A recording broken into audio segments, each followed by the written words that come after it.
Right, hang on.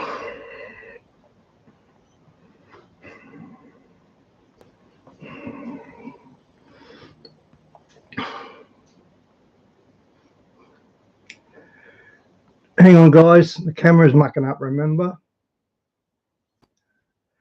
Oh, man. Okay, now I can organise it. Okay, now I can.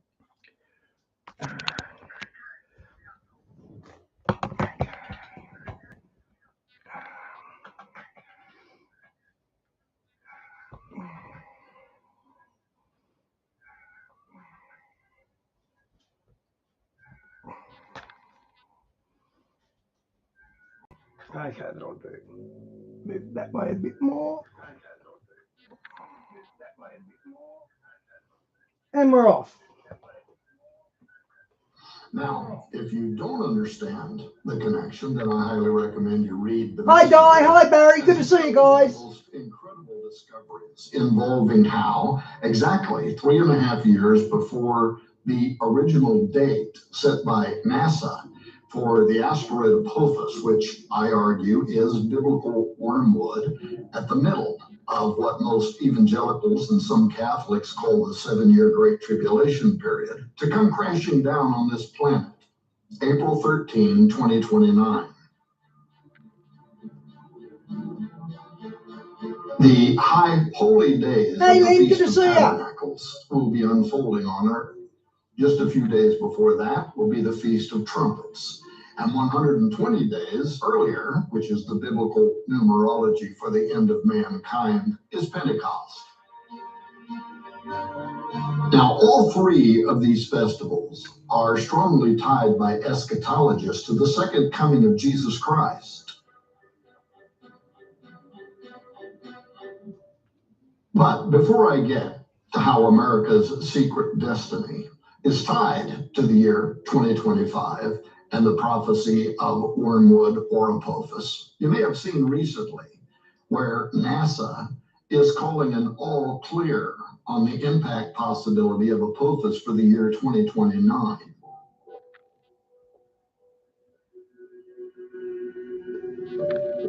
But what they're not telling you is that a number of celebrated scientists disagree. For example, one mathematician is warning that NASA's trajectory calculation of Apophis is off by as much as 600,000 miles, which Harry Lear implies could send Apophis crashing into Earth 8 years from now on April 13, 2029.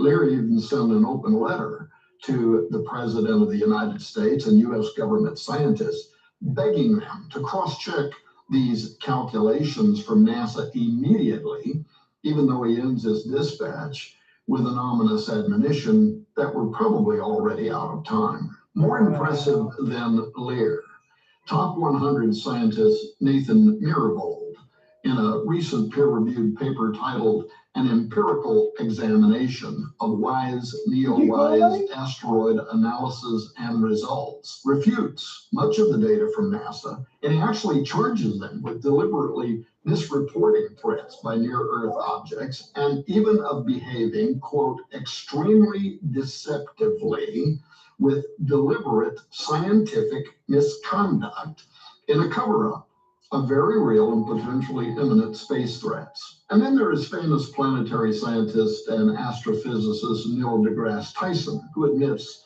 that on April 13, 2029, quote, Apophis will come so close to Earth that it'll dip below our orbiting communication satellites. It will be the largest, closest thing we have ever observed to come by Earth. The orbit we now have for it is uncertain.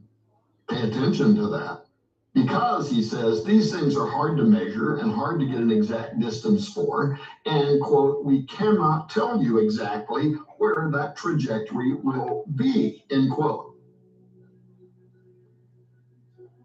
Now that list goes on, and it connects to other important information that I examine in the groundbreaking new book, Zeitgeist 2025, concerning why I believe that mankind has indeed most likely entered the last decade of history as it has been known, what prophecy teachers call the church age, and how the several unusual things that you're going to learn in that book set that work apart from all other books on prophecy.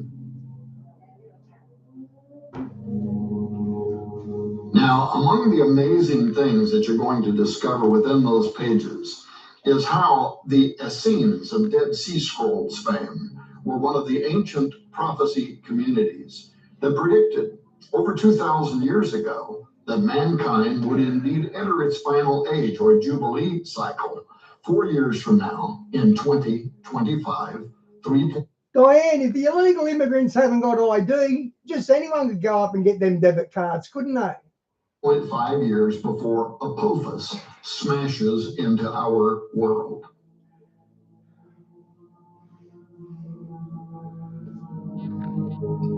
Assuming for the moment that I'm right, and that the asteroid Apophis is biblical wormwood, and therefore 2029 represents a period around the middle of the Great Tribulation period, when the trumpet judgments began. Monday, October 13, 2025, that is April 13, 2029, minus 3.5 years. That would be the approximate start date for what dispensationalists call the 7 years of tribulation foreseen in the Bible in such places as Matthew 24, Revelation 7, Daniel 12, and so on. But besides prophecy, 2025 is intriguing in that it's also the year envisioned 10 years ago in a series of studies co-organized by the Atlantic Council and government organizations from Europe, the United States, Beijing, Tokyo, Dubai, other partnering nations that led the United States National Intelligence Council and the European Institute of Security Studies to produce a report that I encourage you to read titled Global Governance 2025 at a Critical Juncture. And in that document, the highest level intelligence agencies in the world determined that a global government could emerge around 2025 from what they called an unprecedented threat that would materialize, requiring all nations to lay down their differences and to come together in mutual defense of one another against an unprecedented menace. Among some of the things that they foresaw included knowledge of an incoming asteroid, a new pandemic, which I happen to believe Apophis is also bringing with it via an extremophile microorganism that has a virus inside of it. They also foresaw biotech-created new forms of humanity representing an existential threat.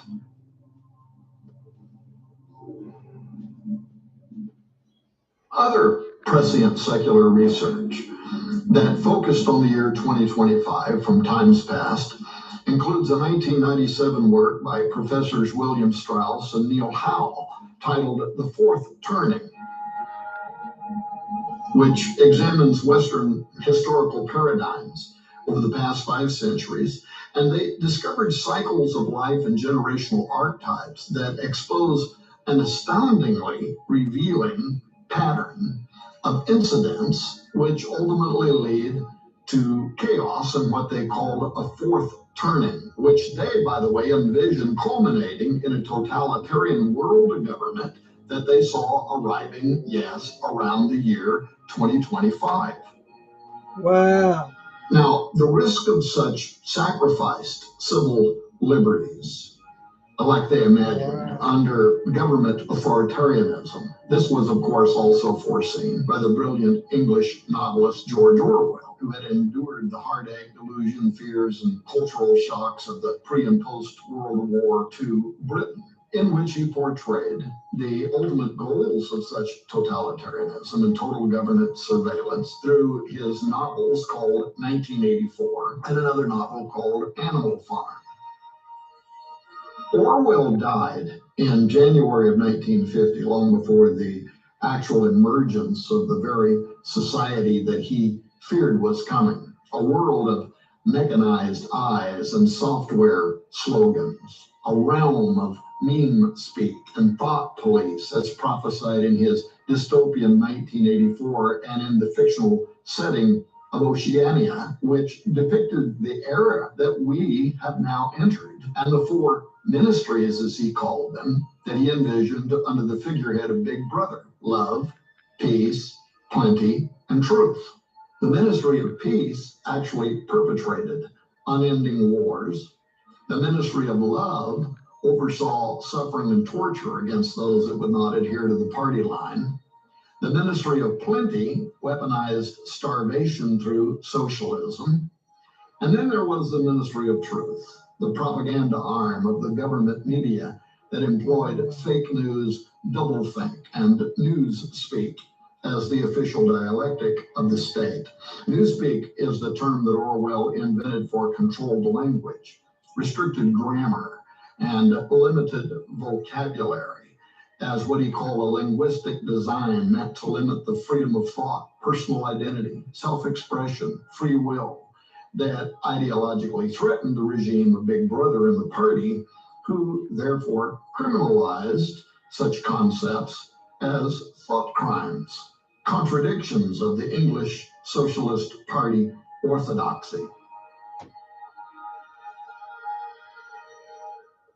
Now, as might be already going through your mind, today in America, the nonfiction version of the Ministry of Truth has materialized, and it is fully operational through the Orwellian tools of modern Marxists and social media manipulators, including so-called news organizations that blacklist Christian and conservative commentary by burying search results and exhibiting other bias in their artificial intelligence shadow banning algorithms and so on.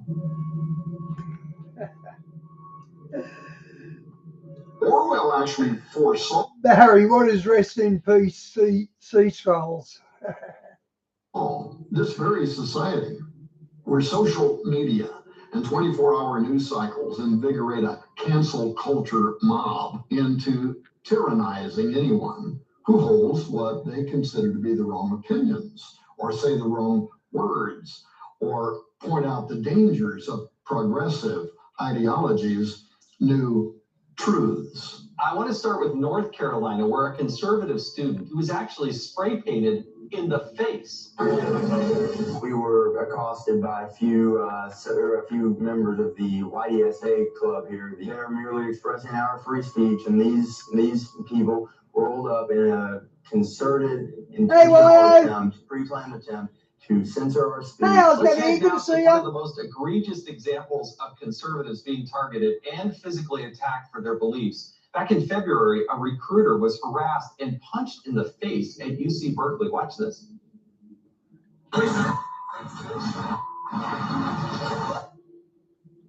This case has basically gone cold. He pleaded guilty. The DA is still sitting on it, no trial. If you do physical violence against conservatives, such as the professor who smacked someone with a bike lock not too long ago, you might get away with it. That's what's happening right now. The most vivid recent example being the burning down of all things Donald Trump, his brand, anything or anybody that appeared to support him.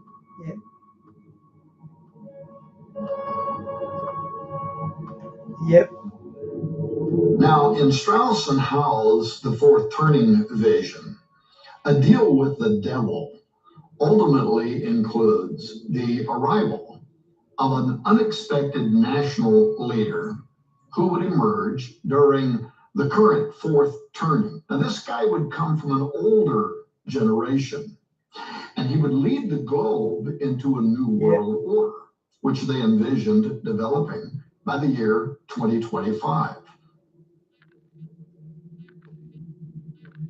This senior citizen, this oldest American president, this commander, whom they called the Gray Champion, and who some of us might worry could either be, or more likely pave the way for, Antichrist, would come to power As a result of the nation losing faith in existing government and desperate for a political savior to arrive and calm nerves by offering to build back better, a socialist governance with welfare for the masses.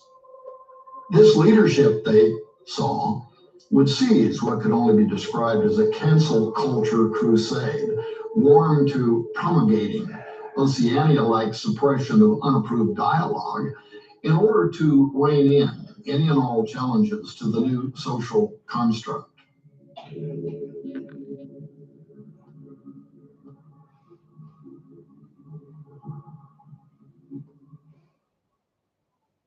Is it real?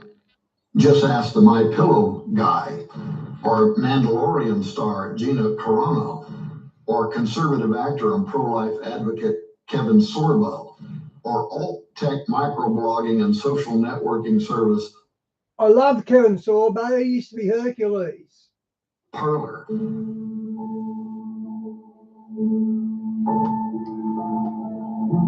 If you challenge today's official narratives as handed down by America's militant left. I was never here. I'm playing two parts of this America's Destiny. This is part one.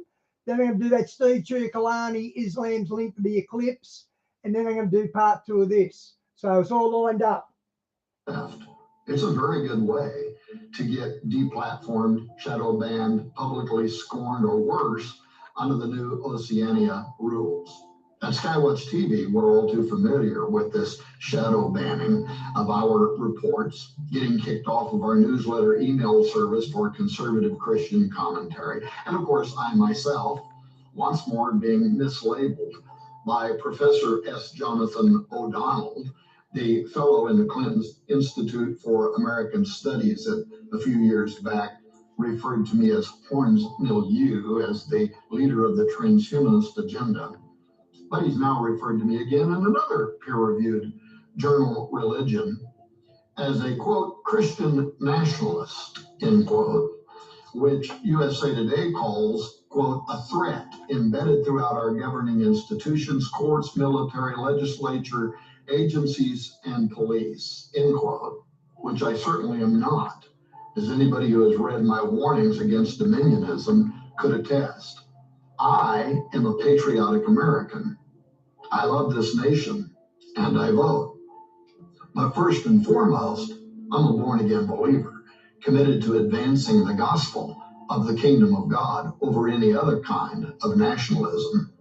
It would just really be so nice, wouldn't it, if people would just read the Federalist Papers, including the 10th one, in which Madison argues that faction is what motivates Americans, meaning that our strength lies in passions and opinions on different things, and it is, or should be, our ability to learn from one another and compromise or peacefully disagree that lies at the foundations of greater resolution and civility, the bedrock of what made America great.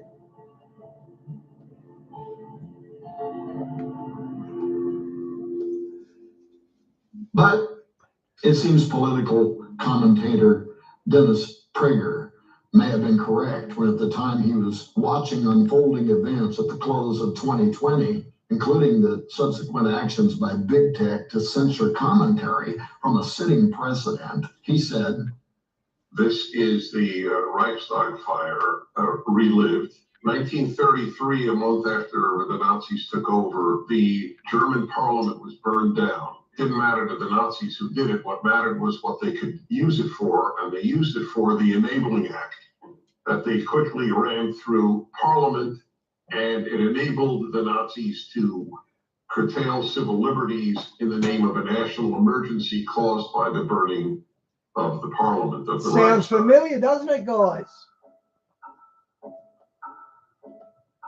This is the Reichstag fire relived. We're living in a gigantic lie that is reminiscent of the Reichstag fire. Now, if you don't know what Prager was talking about, the Reichstag fire was an arson attack on the Reichstag building, home of the German parliament in Berlin, on Monday, 27 February 1933, precisely 4 weeks after Adolf Hitler was sworn in as Chancellor of Germany. Hitler's government stated that Marinus von der Lubbe A Dutch council communist was the culprit, and it attributed the fire to communist agitators. A German court decided later that year that Lüd had acted alone, as he had claimed. The day after the fire, though, the Reichstag fire decree was passed.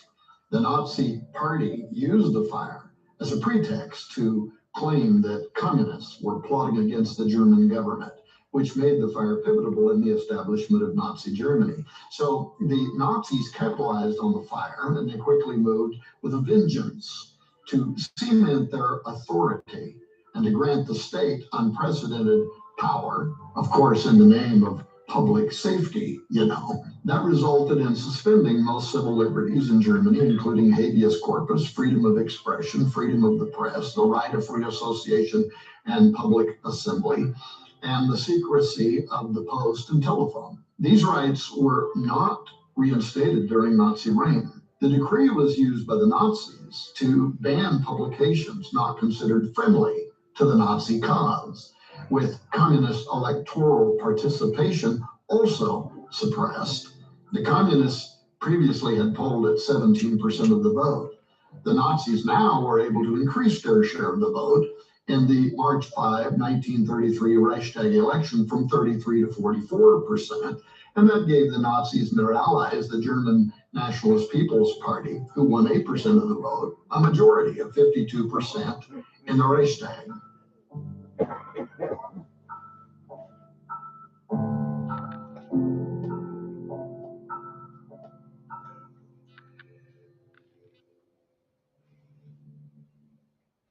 Now, Strauss and Howe were convinced 25 years ago that something very similar was going to unfold in the years immediately before Zeitgeist 2025, when they wrote their thesis. They saw the United States in the third turning then, and that the next crisis period, or fourth turning, would erupt around 2025, which I contend, again, is more likely than not to represent the start of what dispensationalist Christians call the Great Tribulation period.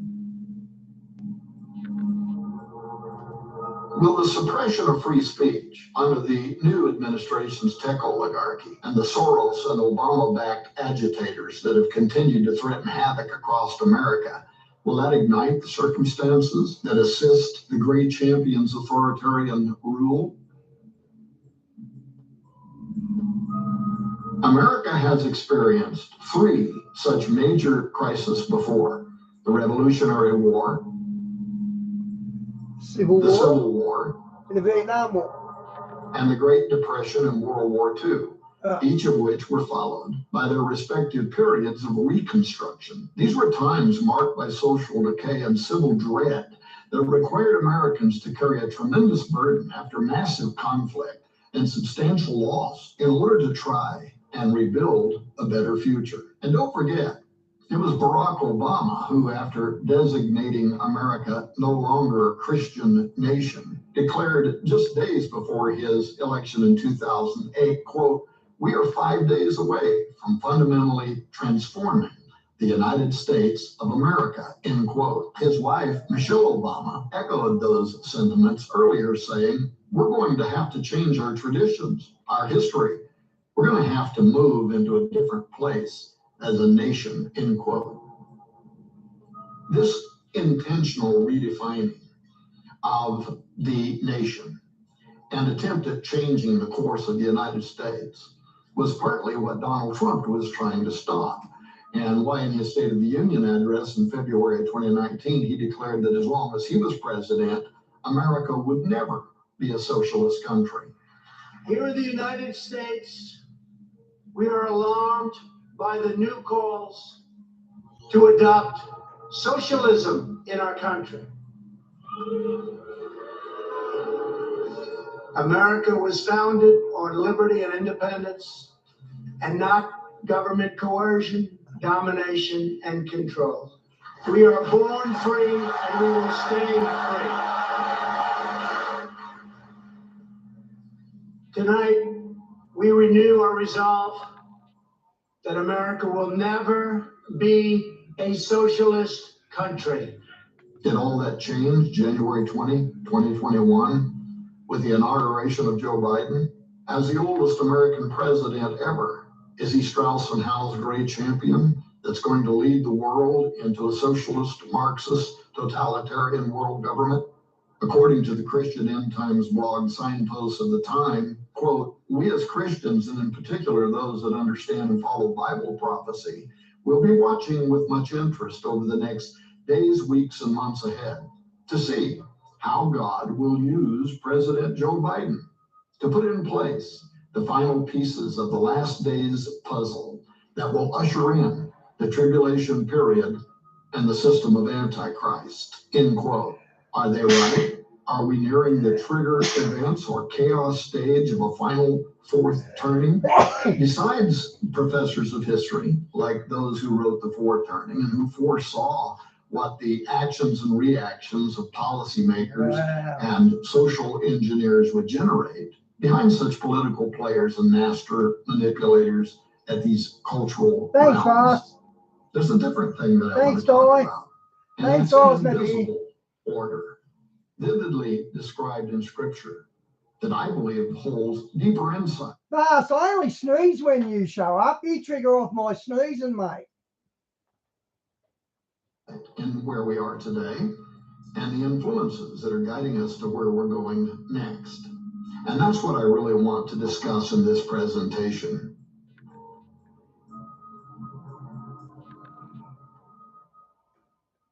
Before and after the presidency of Donald Trump, the United States was, and now is again, on an intentional trajectory to fulfill what famous Freemasons... Intentional trajectory. Well said, Tom. Intentional. Manly P. Hall described as the secret destiny of America, which includes future national and global subservience to a God, the God of Freemasonry, a deity that most Americans would never imagine when reciting the Pledge of Allegiance. Fast rolls around in Poland. To, quote, one nation under God. In fact, the idea by some that the United States was established as a monotheistic Christian nation by those who designed Washington, D.C., and that the God referred to on American currency as a Judeo-Christian one is a puzzling conclusion when reflected against the secret society, mystery religion, and deistic beliefs of so many of the founding fathers, as is, of course, perpetually viewed in the supreme architect deism of Freemasons and in the supreme judge of the world and divine providence notations in the Declaration of Independence and the countless pagan icons that dominate the symbols, statues, buildings, and seals that are carefully drafted under official government auspices. In fact, the Great Seal of the United States, which Manly Hall rightly called the signature. Very welcome here, Barry. Very welcome. Who designed America for a particular and peculiar purpose, he said, bears rich symbolism, forecasting anything but Christianity. In fact, when Christians in the 1800s argued that a hypothetical annihilation of the United States would ultimately lead to antiquaries of succeeding centuries, that is, historians, concluding that America had been a heathen nation based on symbolism of the Great Seal, Congress was pushed to create something reflecting the Christian faith of so many of its citizens. U.S. President and Freemason Theodore Roosevelt strongly opposed that idea, but other Masons were not as frustrated with the plan because, given the ambivalence of the term God and the axiom that interpreted within the context of the Great Seal symbolism in the layout of Washington, D.C. You know what they done with that Shroud of Turin, Bas? You know the guy who plays Jesus in The Chosen? I seen a Catholic post where they posted him as looking like the guy from the Shroud of Turin. This would certainly not infer a biblical Christian God.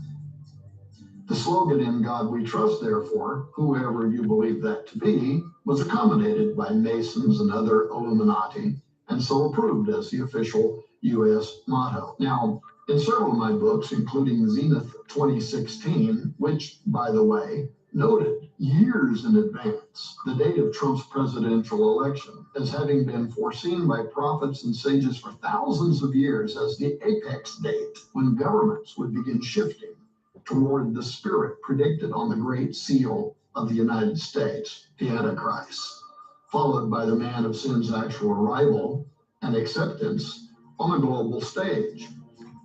Will that be 2025? Yeah. To illustrate the point that one definitely would not determine the God in America's official motto refers to the Father of Jesus Christ or a biblical Trinity, in Zenith 2016, I wrote this. Quote, imagine yourself as a space traveler who visits Earth in a fictional post-apocalyptic world, digging through the rubble of the once thriving planet. You come across a copy of a U.S. $1 bill with the two-sided Great Seal of the United States. He's making a lot of sense here, isn't he, guys? About the heathen nation, that history would look back on a heathen nation. In the middle by the phrase. I love Tom Horn. He's got a massive intellect and he's gone home to God. Is in God we trust. Upon consideration, you ask yourself, what God did this refer to? And with no preconceptions, you allow the symbolism on the seal to speak for itself, from which you quickly Shawnee, good to see you. this had been a great culture who worshipped Egyptian and Greek deities, especially a particular solar one whose all-seeing eye glared from atop an unfinished Egyptian pyramid. Upon further investigation into the specific beliefs of this strange group, whose members had influenced the Great Seal, you discover from their highest masters, including one illustrious Albert Pike, that the sun god they venerated so highly had been known to them at various times in history by the names Apollo, Osiris, and Nimrod.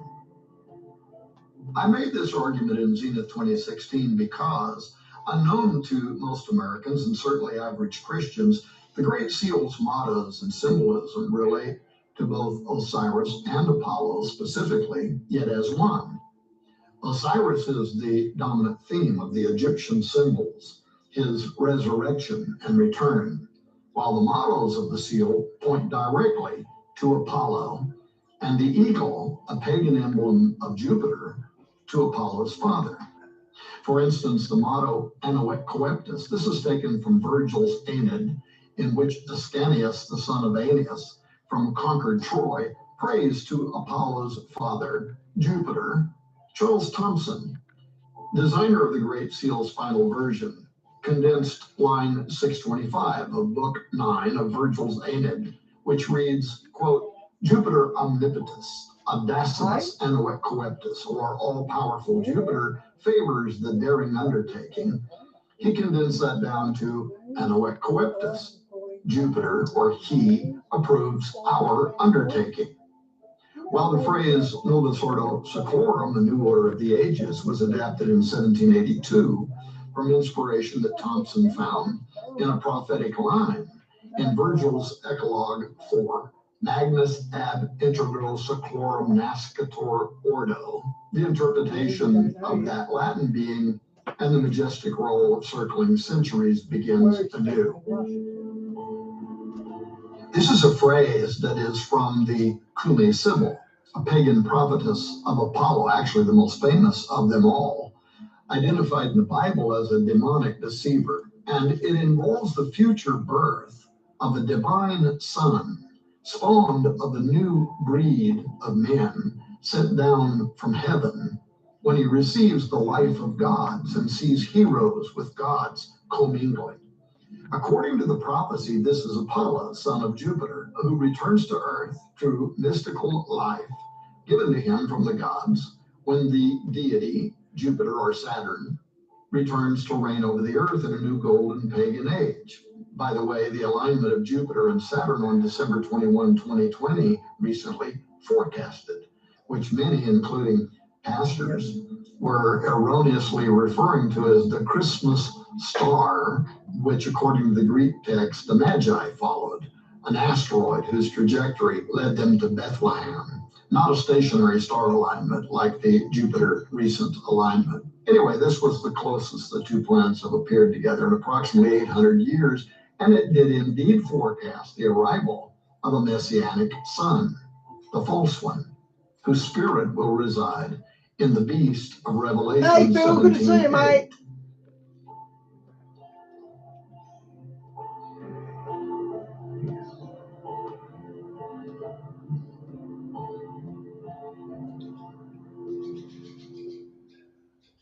From the beginning of the prophecy, referenced on the Great Seal of the United States, we read, quote, "Now the last age by Kume Sibyl's sung has come and gone, and the majestic roll of circling centuries begins anew. Justice returns old Saturn or Jupiter's reign, with a new breed of men sent down from heaven.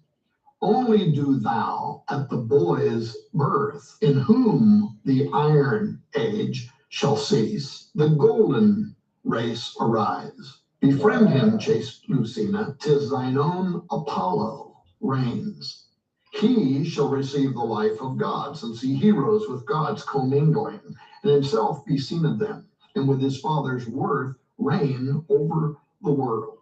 Assume thy greatness, for the time draws nigh, dear child of gods, great progeny of Jupiter or Zeus. See how it totters, the world's orbed might, earth and wide ocean, and the vault profound. All see enraptured at the coming time," end quote.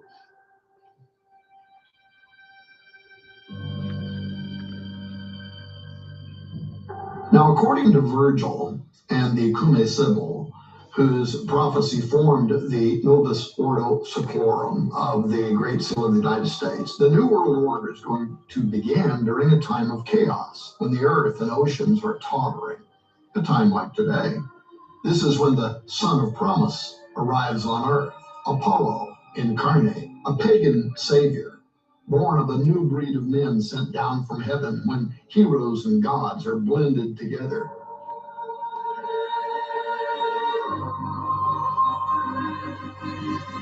It sounds eerily similar to what the Watchers did, doesn't it, during the creation of the Genesis 6 giants, and why many believe Antichrist also represents a return of the Nephilim. But to understand why such a fanciful prophecy about Apollo, son of Jupiter, returning to Earth should be important to you, in ancient literature, Jupiter was the Roman replacement of Yahweh as the greatest of the gods. He was a counter Yahweh. His son Apollo is a replacement of Jesus, a counter Messiah, a Phil, I didn't get a chance to watch it yet, mate. counter Jesus. This Apollo comes to rule when the final New World Order arrives, as justice returns old Saturn's reign.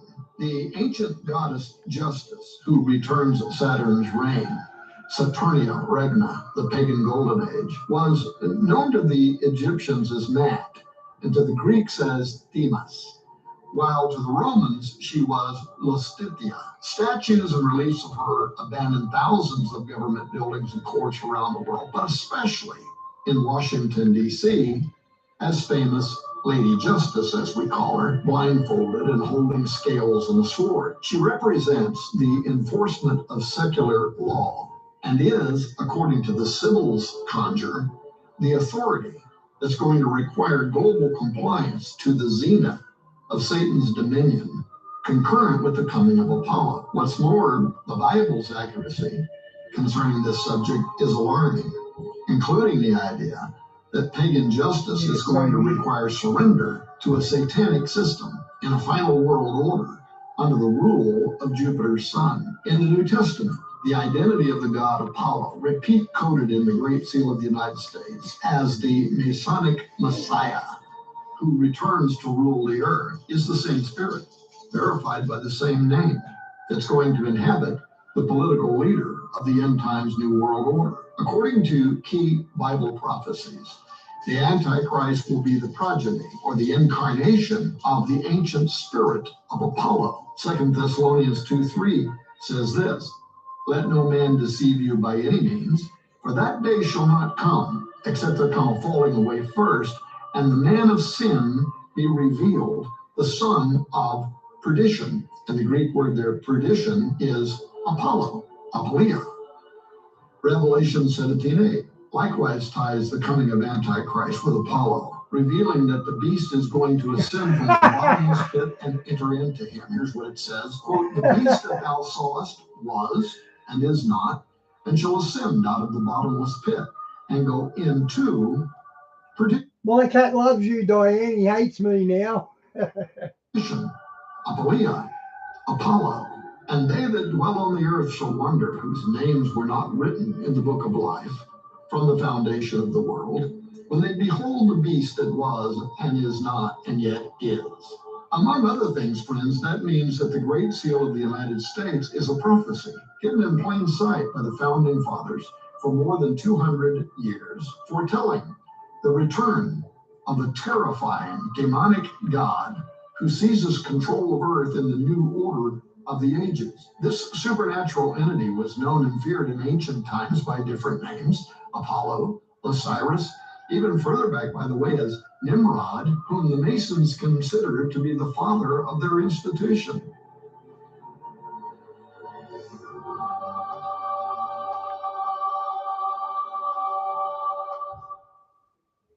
Here's the big question.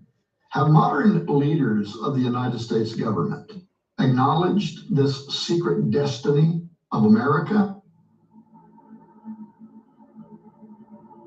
Yeah. Well, when U.S. Representative Nancy Pelosi on January 4, 2007 first assumed her role as Speaker of the House at the opening of the 110th Congress, something interesting happened. She followed the pattern set by George W. Bush and his old man, infusing a loaded statement concerning the founding fathers, saying they were so confident, quote, in the America they were advancing, they put on the seal, the Great Seal of the United States, Novus Ordo Seclorum, a new order for the centuries, end quote. Pelosi did not go into detail as to why she considered the phrase Novus Ordo Seclorum important dialectic during the momentous changeover of the control of Congress, and neither did she add why that expression exists beneath the unfinished pyramid and the all-seeing eye of Horus, Osiris, Apollo in the Great Seal of the United States in the first place. Yeah. But her allusion to it was not coincidental. Hey, Susan, good to see I believe you. it was framed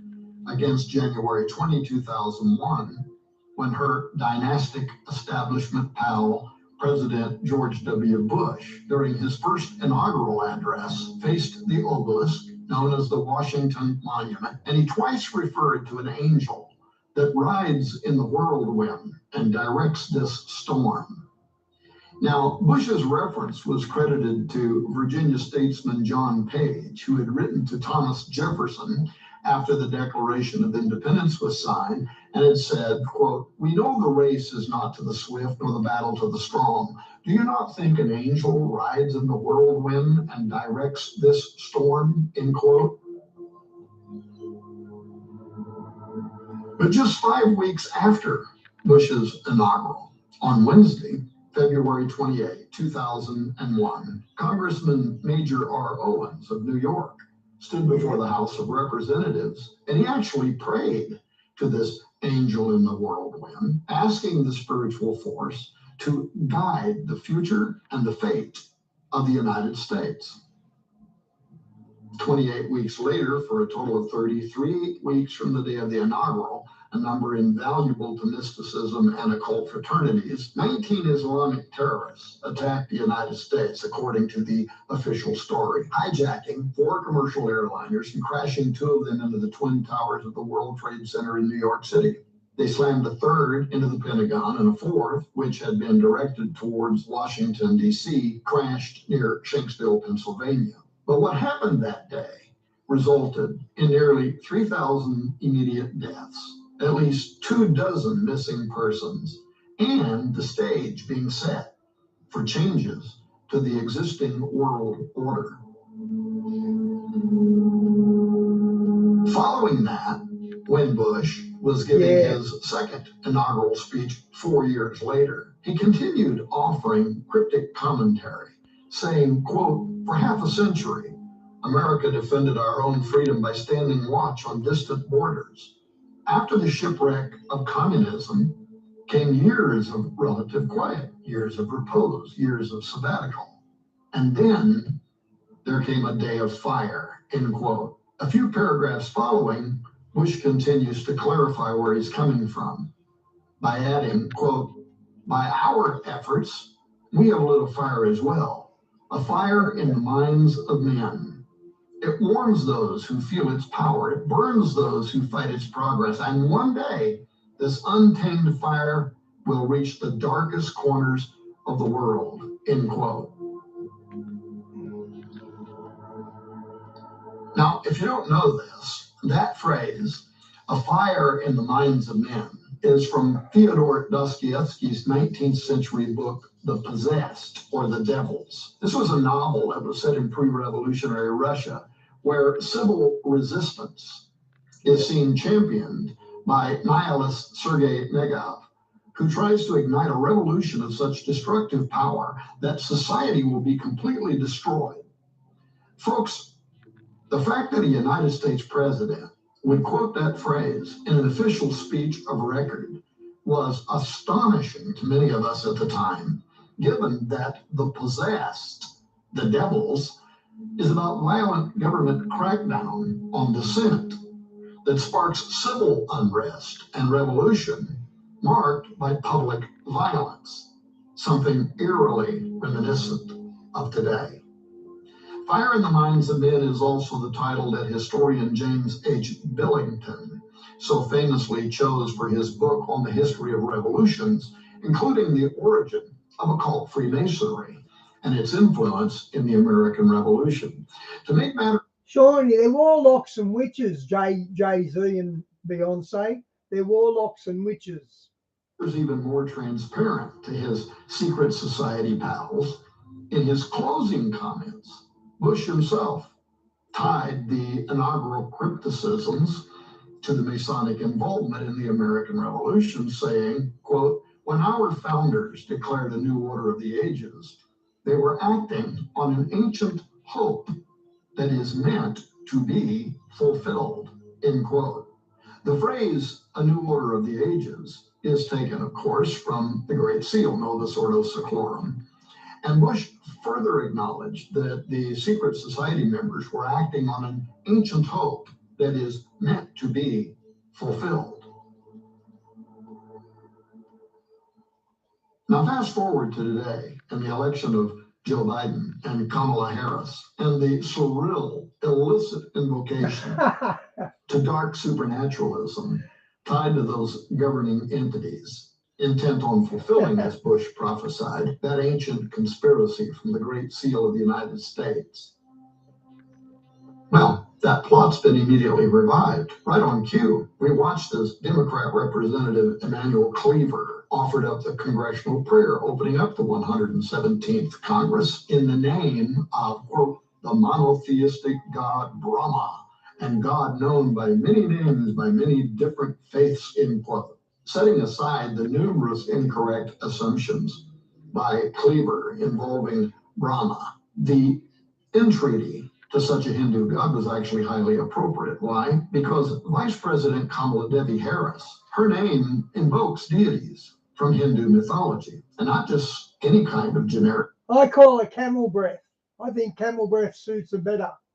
Deity, but illusionary and destructive ones. From the surprising meaning of Kamala Harris's name at thelist.com, you can read how, quote, Kamala is another name of a well-known Hindu goddess who is probably better known as Lakshmi. Devi is a Hindu goddess as well. It is a Sanskrit word that means goddess, but it's also the name of the Hindu mother goddess. Devi is considered. I wasn't going to take it there, Susan. To encompass womanhood completely, but she does have a fierce side and is involved not only in creating worlds, but destroying them as well. Now, Kamala's sister's name matches hers. Maya's middle name is Lakshmi as well. Maya is also a Sanskrit name meaning illusion. and is another name of Durga, a Hindu goddess. Now, the list goes on to explain that Kamala's mother, Shamala, chose those names specifically because, quote, a culture that worships goddesses produces strong women, end quote, she told the Los Angeles Times. Perhaps that explains why those strong women and men have taken to the streets of Portland, Oregon over the last 2 years to feed the spirit of chaos beneath the shadow of Portlandia. The second largest copper statue after the Statue of Liberty of a goddess in the United States at 34 feet, 10 inches tall, and weighing 6.5 tons. If standing, she would tower at approximately 50 feet tall. The Portlandia statue is located above the entrance of the City of Portland office buildings. It's downtown, where much of the chaos has been playing out. It's implicative of the goddess of witchcraft, Hecate, supposedly designed after Lady Commerce on the Portland City Seal. Portlandia holds a trident, which is considered of the utmost importance for sorcery and indispensable to the efficacy of infernal rites. She holds that under a 6-pointed star, also an important instrument of dark arts and Hecatean witchcraft. Now, as occultists know, the metal, copper, that Portlandia is crafted from was sacred to these ancient goddess worshippers. In early Rome, copper was called Cyprian due to it being primarily mined from Cyprus, the birthplace of the goddess Aphrodite. It was also sacred to the sun god of Babylon and similar deities, some of whom required human sacrifice. A plaque beneath Portlandia offers disquieting connections between her influence over that city and the souls of those citizens that she reigns over. Here's what it says, quote, she kneels down and from the quietness of copper reaches out. We take that stillness into ourselves, and somewhere deep in the earth, our breath or souls become her city. If she could speak, this is what she would say. Follow that breath. Home is the journey we make. This is how the world knows where we are, end quote. Ladies and gentlemen, the pattern continues between some of America's recent national leaders whose invitations, unlike Donald Trump's habitual recognition of the Judeo-Christian God of the Bible, have been to dark supernaturalism for ruling over and guiding the souls and destiny of the nation into an occult world order. This now includes the new vice president, who could certainly become the actual president if aging Joe Biden, who former White House stenographer Mike McCormick, who worked for Biden for the past 6 years, says has lost 50% or more of his cognitive abilities if he becomes incapacitated or otherwise incapable of fulfilling his 4-year term. And she, of course, again bears the name of Hindu entities connected with illusion and the destruction of worlds. But that said, Joe Biden's name is also intriguing. In fact, a Jewish scholar has pointed out that the Hebraic name for Joe Biden translates as, alas, judgment. And then there are other experts that note that his name beckons the arrival of a promised son, a Messiah, according to prominent Rabbi R.I. Weingarten, who says that Biden's name contains the letters which spell out the word for hand. Now, an article at Israel365.com explains the significance. Quote, Rabbi Weingarten states the first and last letters of Biden's name spell out the word ben, meaning son, which hints at the process of Messiah, which will come through Messiah ben David, the anointed son of David, and Messiah ben Joseph, the anointed son of Joseph. Rabbi Weingarten added that the gematria, Hebrew numerology, of Ben is 52, which equals the name of Elijah, the prophet who is the harbinger of the Messiah. Rabbi Weingarten then... Phil, I've never seen Kamala have a sensible question without giggling. I've never seen her ever be serious. She's always giggling like an idiot. Noted the inner letters of the name Biden, Yud and Dalet, The gematria of those letters equals 24. Many times in the Bible, he says, David's name is written with Yod, bringing the numerical total of his name to 24. He then goes on to explain Biden's last name is coming to remind us that we are on the verge of Elijah's arrival to reestablish the Davidic dynasty. Okay, Elijah's arrival. So they're expecting Elijah to be one of the two witnesses by the sounds of that. The problem is, of course, for Christians and Messianic Jews, the Messiah already arrived in the New Testament. His name is Jesus. Therefore, the prophetic suggestion involving Biden's name more likely indicates a role that he might play with the coming of the false Messiah, the Antichrist. And there are some Orthodox rabbis who seem to agree with that conclusion, connecting the election of Biden and Kamala with the return of the days of Noah.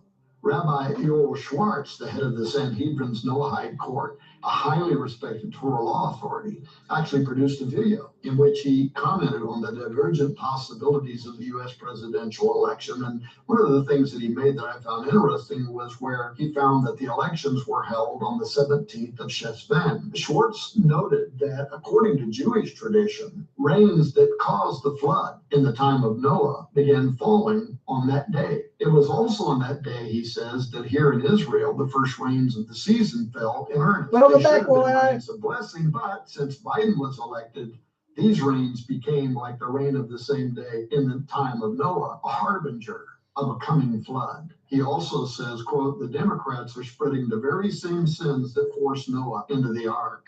While another rabbi similarly noted in Hebrew that Harris's name also means destruction.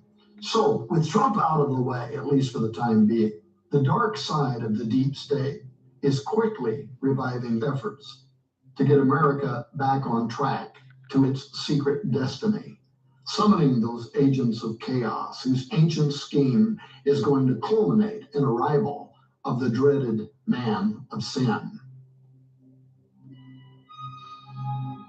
Joe Biden himself pledged allegiance to that new world order in the Wall Street Journal op-ed, How I Learned to Love the New World Order, in which he detailed his vision of surrendering American sovereignty to a new global government via the United Nations. You can Google that and read it for yourself. Will Biden's vision quickly unfold in the countdown to Zeitgeist 2025? It appears that left-leaning Americans are certainly rushing to embrace that vision. And it brings me to the countdown to 2025, the prophecy on the Great Seal of the United States, and the secret destiny of America.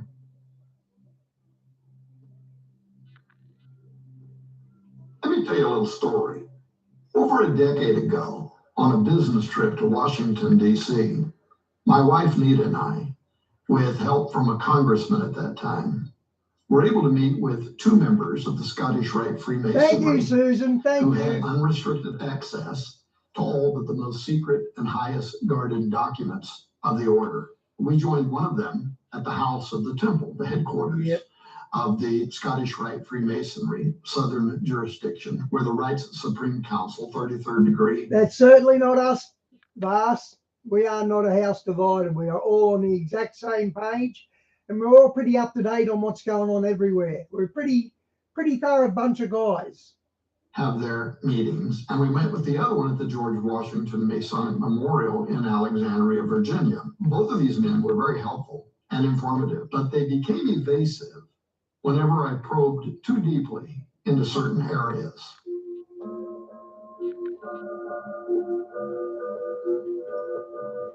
At the House of the Temple, like elsewhere, the Brotherhood of Darkness, as my old late friend Dr. Stanley Monteith used to call them, intentionally hide in plain sight their occult aspirations, which ultimately are going to be conceived in that one world order and one world religion under this. Shawnee, that's cool. Your real name means caring, and you had that natural medicine shop that you're trying to heal people with. See how your name denotes your character. It always hints at your character. Son of Lucifer, or as Manly P. Hall put it, quote, the outcome of the secret destiny is a world order How did Trump turn on Israel, Susan? Please tell. Ruled by a king with supernatural powers. This king was descended of a divine race. That is, he belonged to the order of the illumined. For those who come to a state of wisdom, then belong to a family of heroes, perfected human beings, end quote. And when Hall offered that astonishingly perceptive commentary about the future Masonic king who is descended of a divine race of illumined or Luciferic heroes, perfected, half man, half God human beings, he nailed exactly what the Watchers had done and what the Cumae Sibyl's Great Seal prophecy says is going to occur again with the second coming of Apollo, Osiris, Nimrod. Now, I cited the Cumae Sibyl's prophecy earlier, which Manly P. Hall noted is reflected in the, quote, mass of occult and Masonic symbols, end quote, on the Great Seal, which he believed only students of archaic or esoteric symbolism would be able to accurately decipher. But after years of research and meeting with high-level Freemasons and others, I believe that I too can help with this enigma. And it requires that I back up a little bit and explain some history that you may have seen me discussing recently on Daystar television, as well as you will see in an even more intense upcoming 6-week special series set to air on Skywatch TV throughout July and the beginning of August. That starts at the signing of the Declaration of Independence. And the authors of that historic document, John Adams, Thomas Jefferson, and Benjamin Franklin. Within one day of July 4, 1776, these three men were assigned the task of serving what today we would call a steering committee or a task force regarding the Great Seal's design. What should it ultimately communicate about the establishment of this nation, its objectives, its destiny? That's what Great Seals are supposed to do. First, consider that John Adams was an American president and a close friend of Thomas Jefferson. But Adams rejected the Christianity of his parents. In fact, he hated the doctrine of the Trinity. He hated the notion of the deity of Jesus and other foundational truths of Christianity that were being preached at that early time. But worse than Adams was the second member of the Great Seal Triad, Thomas Jefferson, along with Thomas Paine, who also wrote that Jesus was a I saw it pop up in Messenger. Thanks, Susan. I'll read that after the stream. blasphemous fable. I sort of read a bit of it already, to be honest. I got the gist of it. That the Bible was scarcely anything but a history of the grossest vices and a collection of the most paltry and contemptible tales, whose Almighty, he said, committed debauchery with a woman engaged to be married, and the belief of this debauchery is called faith, he said. Yeah, early founding fathers did give themselves to such astonishing blasphemy. Jefferson was among the worst. In fact, he said this about the Book of Revelation in a letter to General Alexander Smith, dated January 17, 1825, quote, "It is between 50 and 60 years since I read it, and I then considered it merely the ravings of a maniac, no more worthy nor capable of explanation than the incoherences of our own nightly dreams," end quote. Through the rest of his letter, Jefferson... Okay, did he really believe that, or is he just saying what they expect him to say? Because if you read the Bible, you can't come to that conclusion. Not if you, made it clear to the general that he had not repented of his formerly held view, and he believed that the chronicle of Jesus, as depicted in the Bible, was an unmitigated fraud. Here is what he said in another letter to William Short, dated October 31, 1819, quote, "The greatest of all the reformers of the depraved religion of his own country was Jesus of Nazareth, abstracting what is really his from the rubbish in which it is buried," talking about the Bible, "easily distinguished by its luster from the dross of his biographers, and as separable from that as the diamond from the dunghill," end quote. That passage describes the approach that Jefferson also took in writing his so-called Jefferson Bible. What he claimed he was attempting to do, and he wrote about extensively, in hacking the Bible into pieces and then taping it back together to form his own cursed version of Scripture, was to separate the true sayings of Jesus from the things he believed had been added to the gospel accounts. For example, in a letter to John Adams, he wrote, quote, "In the New Testament, there is internal evidence that parts of it have proceeded from an extraordinary man, and that other parts are of the fabric of very inferior minds. It is as easy to separate those parts as to pick out diamonds from dunghills," end quote.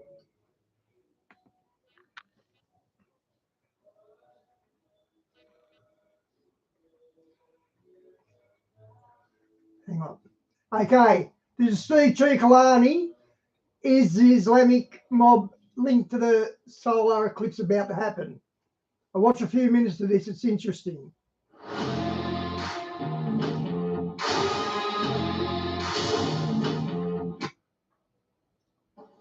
And we need to read this. Jesus said twice, no sign.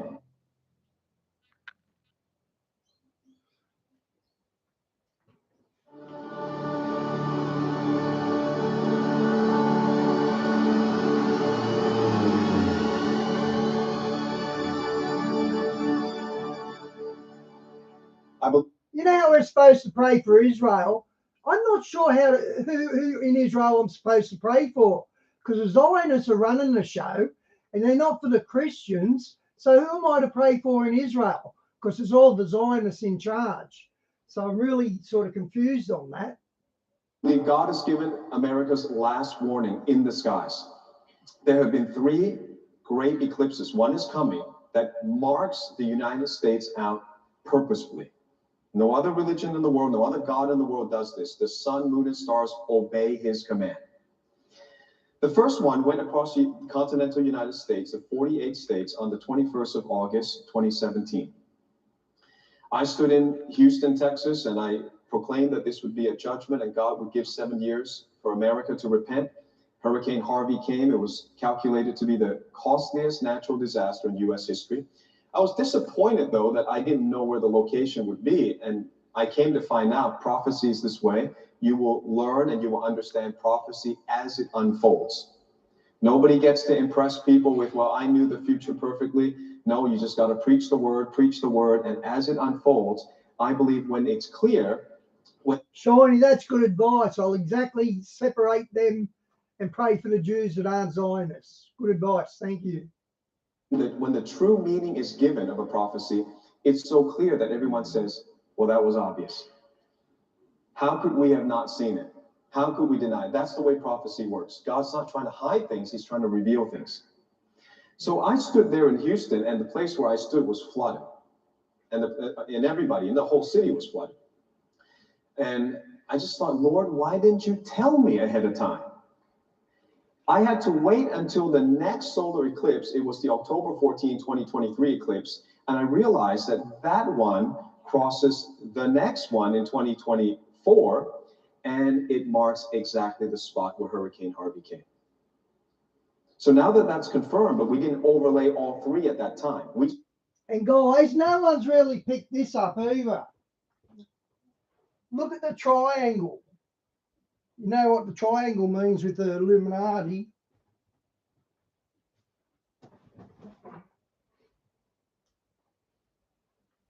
Just knew the 2. But now that we overlay all 3, we realize, you can see, there are 3 spots being marked out on the map. So those are the hot zones. That's where Little Egypt in Illinois has been marked out, probably an earthquake. Something has been marked out in Oregon, not sure yet what it is, but we've had fire in Texas, we've had water in Texas, and today, this morning, as you woke up, I don't know if you realize this, but this is breaking news in Texas, thousands of, they say, beautiful but toxic sea creatures washing up on the Texas shores. Did you see this on the news? Okay, interesting. I'll read a little bit. Thousands of beautiful but dangerous sea creatures. Bungling plans for many spring breakers. The blue dragon, as we're going to talk about what the dragon is, little dragons are washing up on the seashore. You get that? That's God giving warning signs. Wow. These are shellless mollusks known as the most beautiful killer in the ocean. That's not good. Beautiful, so we welcome it. We say, yeah, come on in, you're very beautiful. And it's the most dangerous killer in the ocean. Ocean represents the Gentile nations. How does it kill you, I wonder? It must kill you by a sting. Popped up in droves along the shores of North Padre Island Sunday for the first time this year. Sunday's today. This is breaking news. Isn't that amazing? So it's the same thing happened at the solar eclipse last October. As I was preaching it, I had Laura Trump, Eric Trump, and General Mike Flynn with me, and none of them knew at the moment I'm preaching the solar eclipse is happening outside of the stadium. How could they have known? That when they invited me, nobody knew that that was the day and the moment. God is working. What is God doing? These are just cute things. These are warning signs.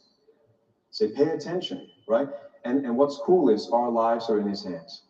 Amen. If he can direct us to meet today, despite all odds, does he not care about us?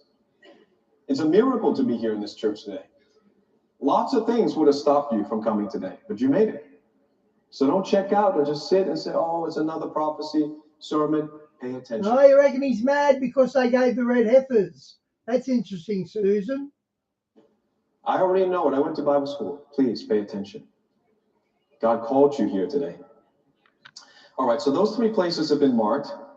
And I believe, as the dragon points to, and as the sun points to, I believe this last solar eclipse clearly points to Islam. So I want to explain this, because I don't think I've heard this, and you've not heard this elsewhere. First of all, we had a sign that Jesus told us about in the New Testament called the sign of Jonah. And we need to read this. Jesus said twice, no sign, twice, by the way, Matthew 12 and Matthew 16, no sign shall be given to it except the sign of the prophet Jonah. And we spiritualize that and we say that, well, that's the sign of the resurrection. Okay? But could it mean something else? I think the people in that time, even before the resurrection took place, understood what the sign of Jonah was. Take a look at the context of chapter 16, verse 4. What's the context? The previous verse. What does verse 3 say? Jesus said, you know how to discern the face of the sky, but you cannot discern the signs of the times. So what's the sign of Jonah? In context. If you don't interpret it, what is it? Something in the sky. Did he not say, look up? Everyone say, look up.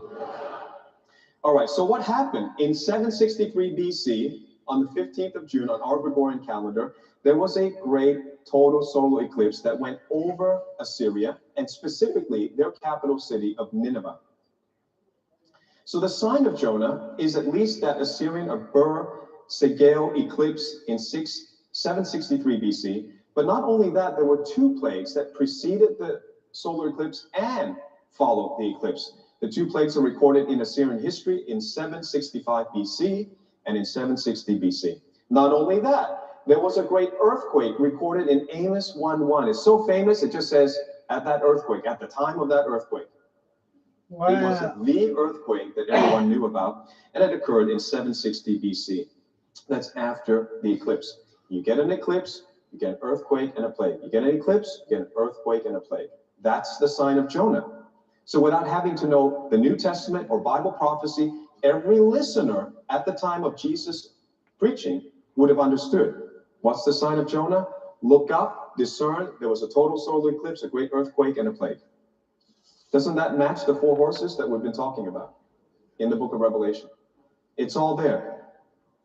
So this is a warning. Not only that, but you an eclipse, Shawnee. Eclipse is considered a sign of Jonah. pull back and you realize, okay, where is the warning given? It's over the territory of present-day Islamic countries. So this eclipse could have been recorded anywhere else, but it's now over a region that is all covered by Islam. And I believe that's the Antichrist religion. Like literally, okay? Not besmirching or defaming anyone. Literally, they say on the Dome of the Rock, God has no son. That's Antichrist. So whatever we preach, whatever we say in the Bible, whatever God revealed, they just took that and just reversed it. Just say the opposite. God says he has a son, they say he has no son. Well, that's not very original. God said he died on the cross for our sins, they say no, he didn't die. It was made to appear that he died. So their God would be a deceiver. I mean, again, understand, not all Muslims are bad. Most Muslims are very nominal and very nice, hospitable people. I love going to Muslim countries. I actually enjoy it. Please understand that. I hope you can understand.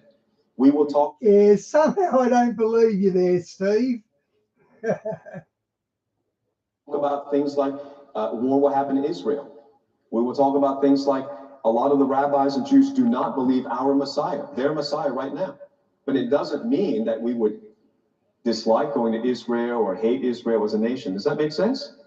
Okay, we talk often in history and we say, well, Adolf Hitler was a German dictator. But it doesn't mean that you wouldn't go visit Germany. It's a nice country, lots of nice people. But historically, there's a problem with dictatorships and people trying to control the whole world out of Germany. Okay, you got it?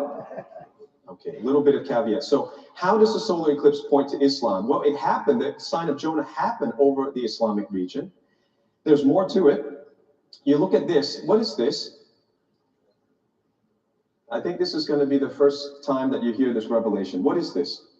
No idea. Crescent moon?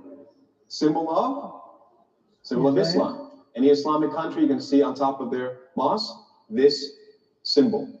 Okay, and it's called the crescent moon. However, the moon never looks like this. Did you ever stop and ask yourself, when does the moon ever look like this? And the answer is never. The moon never looks like this. This is what our moon looks like. In all phases, I put them all up, like every phase that you can imagine and draw. And that crescent moon does not look like that at all. So what is it? Can I suggest to you something? Even if they don't. One of the miracles in the Quran is Allah split the moon. And the Muslims like to quote that, but the moon hasn't been split. So what are they on about? Know that they're doing it. God will use all these things prophetically. Take a look at what this is. Now, the inner circle is too small, by the way. That's why it doesn't look like the moon. The inner circle that's blocking this object is too small. So, does it not look like an annular solar eclipse? The symbol of Islam is a solar eclipse. Wow. Astronomically speaking, right? The drawers may not Wow, that makes sense in this regard. Be aware of that. But astronomically speaking, it is an inaccurate picture of the moon. It is an accurate picture of a solar eclipse. And it's specifically an annular solar eclipse where the object that's blocking it is too small. And what happened last October? Annular solar eclipse. Then if we're not smart enough to figure this out, the universal symbol of Islam is actually an annular solar eclipse. Give you the other view. Whichever way it comes in, it looks like the crescent of Islam. And what is God drawing over the United States? One crescent. As it blocks, you're going to see more crescents, but 3 solar eclipses. And where do they go? They go over Jonah and 11 Ninevehs. Now, a lot of people debate this, so I'm just going to put it up so that people know. I don't know why people are repeating 7, but here it is. Nineveh, Texas, Nineveh, Missouri, Nineveh, Indiana, Ohio, Pennsylvania twice, Virginia, New York, Nova Scotia, Canada twice, Kentucky misspelled, Nineveh with a V-A-H. So that's 11. There it is. So could God be more clear? This is the sign of Jonah. This is the one that goes over Jonah, goes over Nineveh. It is over an Islamic region back in 763 BC. We got the dragon washing up on the shore, and we got the symbol of Islam over the United States. So? I think he's right, guys. I think he's making sense here. Jesus said twice in Matthew to look for the sign of Jonah. The sign of Jonah historically went over an Islamic region. The April 8th eclipse crosses 1 Jonah and 11 Ninevehs. Could it be more clear? And remember, the green horse, which Pastor John saw in a vision, will include death by Islam, death by a great sword. And that's coming soon too. So all of it is converging. Whichever way you want to look at Bible prophecy right now, I know if you're not Christian, you'll be scared to death, but don't be scared. We have a hope. We are the winners in the end. Jesus is the winner. Amen.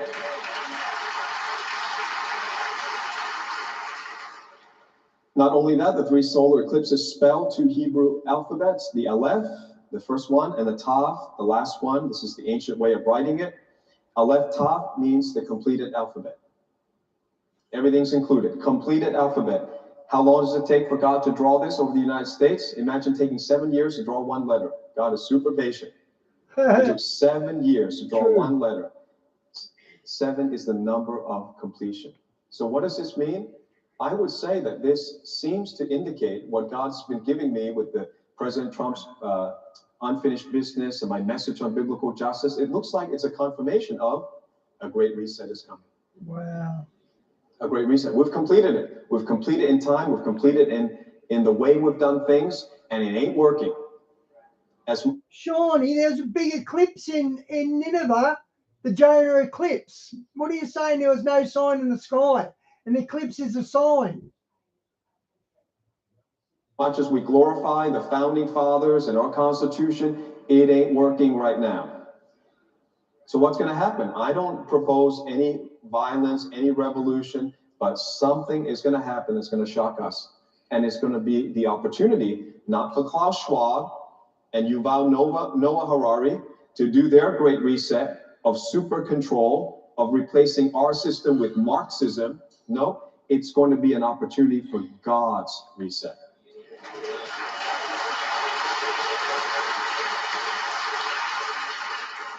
So I would tell people about it, especially before it happens. You know, I don't know if you can tell all that, but what my family and I are going to do, we're going to wear our faith on our sleeves.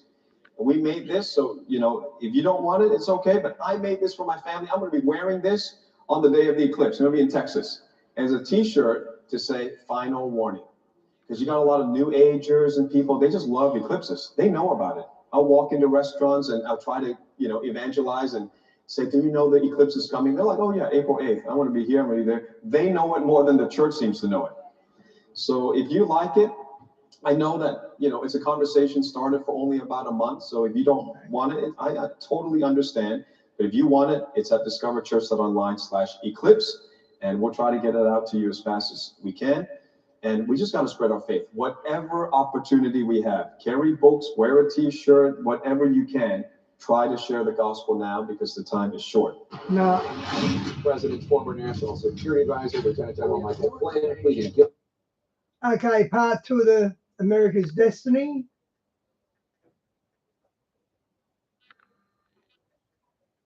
Where is it? Part 2. Separate the true sayings of Jesus from the things he believed. So-called Jefferson Bible. What he claimed he was attempting to do, and he wrote about extensively, in hacking the Bible into pieces and then taping it back together to form his own cursed version of Scripture, was to separate the true sayings of Jesus from the things he believed had been added to the gospel accounts. For example, in a letter to John Adams, he wrote, quote, in the New Testament, there is internal evidence that parts of it have proceeded from an extraordinary man, and that other parts are of the fabric of very inferior minds. It is as easy to separate those parts as to pick out diamonds from dunghills, end quote. When one reads the Jefferson Bible, it becomes clear what Jefferson was referring to when he mentioned dunghills that needed to be removed from Scripture. He specifically took a pair of scissors and a razor blade, and he cut out evidence of the divinity of Jesus, of the messianic assignment of Jesus, including the virgin birth, the miracles of Christ, the Lord's resurrection, his ascension into heaven, and so on. And because it details his second coming and arrival of Antichrist, the entire book of Revelation was omitted. These were among the things Jefferson believed came from inferior minds, forming... I didn't even know Jefferson made a Bible. Dunghills. Concerning the Lord Jesus himself, Jefferson wrote in another letter on April 13, 1920, quote, among the sayings and discourses imputed to him by his biographers, that is, the authors of the Bible, I find many passages of fine imagination, correct morality, and of the most lovely benevolence, and others, again, of so much ignorance, so much absurdity, so much untruth, charlatanism, and imposture, that I separate, therefore, the gold from the dross, and leave the latter to the stupidity of some and roguery of others of his disciples. Of this band of dupes and impostors, Paul, talking about the Apostle Paul, was the first corrupter of the doctrines of Jesus, end quote.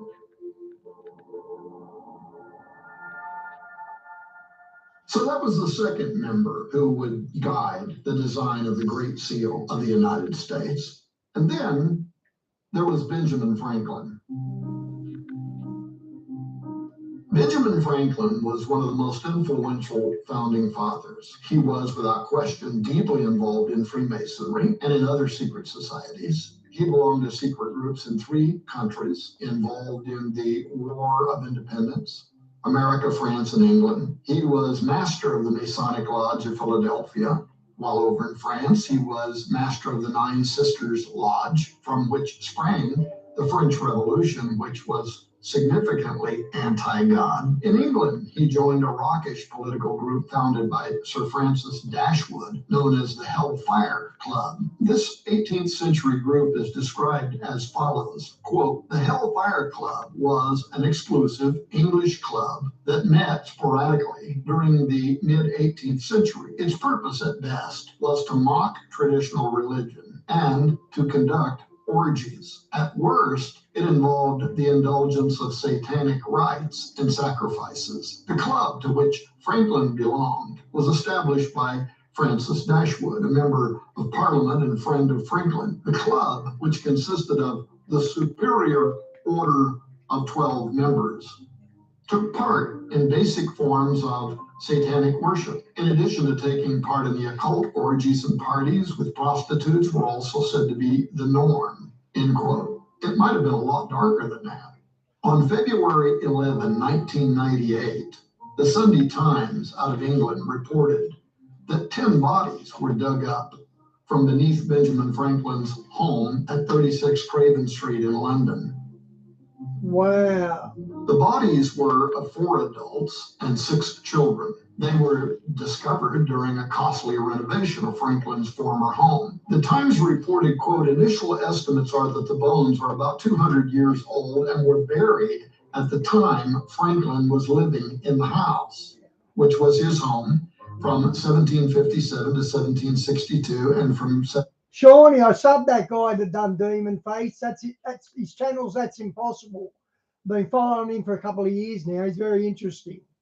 1764 to 1775. Most of the bones show signs of having been dissected, sawn, or cut. One skull has been drilled with several holes, end quote. Later reports from the Benjamin Franklin house reveal that not only were human remains found, but animal remains as well, that appear to be blackened or charred as if by fire and then hidden beneath the floorboards of the home. Needless to say, the evidence has caused a number of researchers to suggest that Franklin's involvement with the Hellfire Club may have been connected with Satanists performing ritual I'd never heard this about Franklin before. This is pretty stunning. killings of both humans and animals.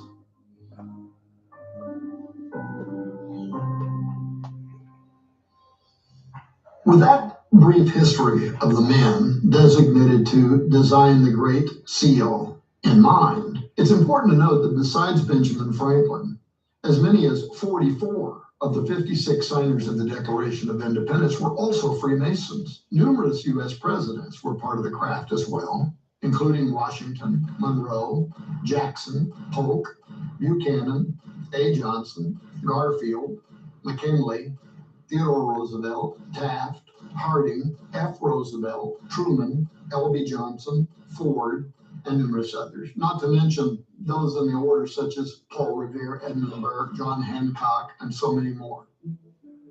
What about Nixon and JFK? You should have said them as well.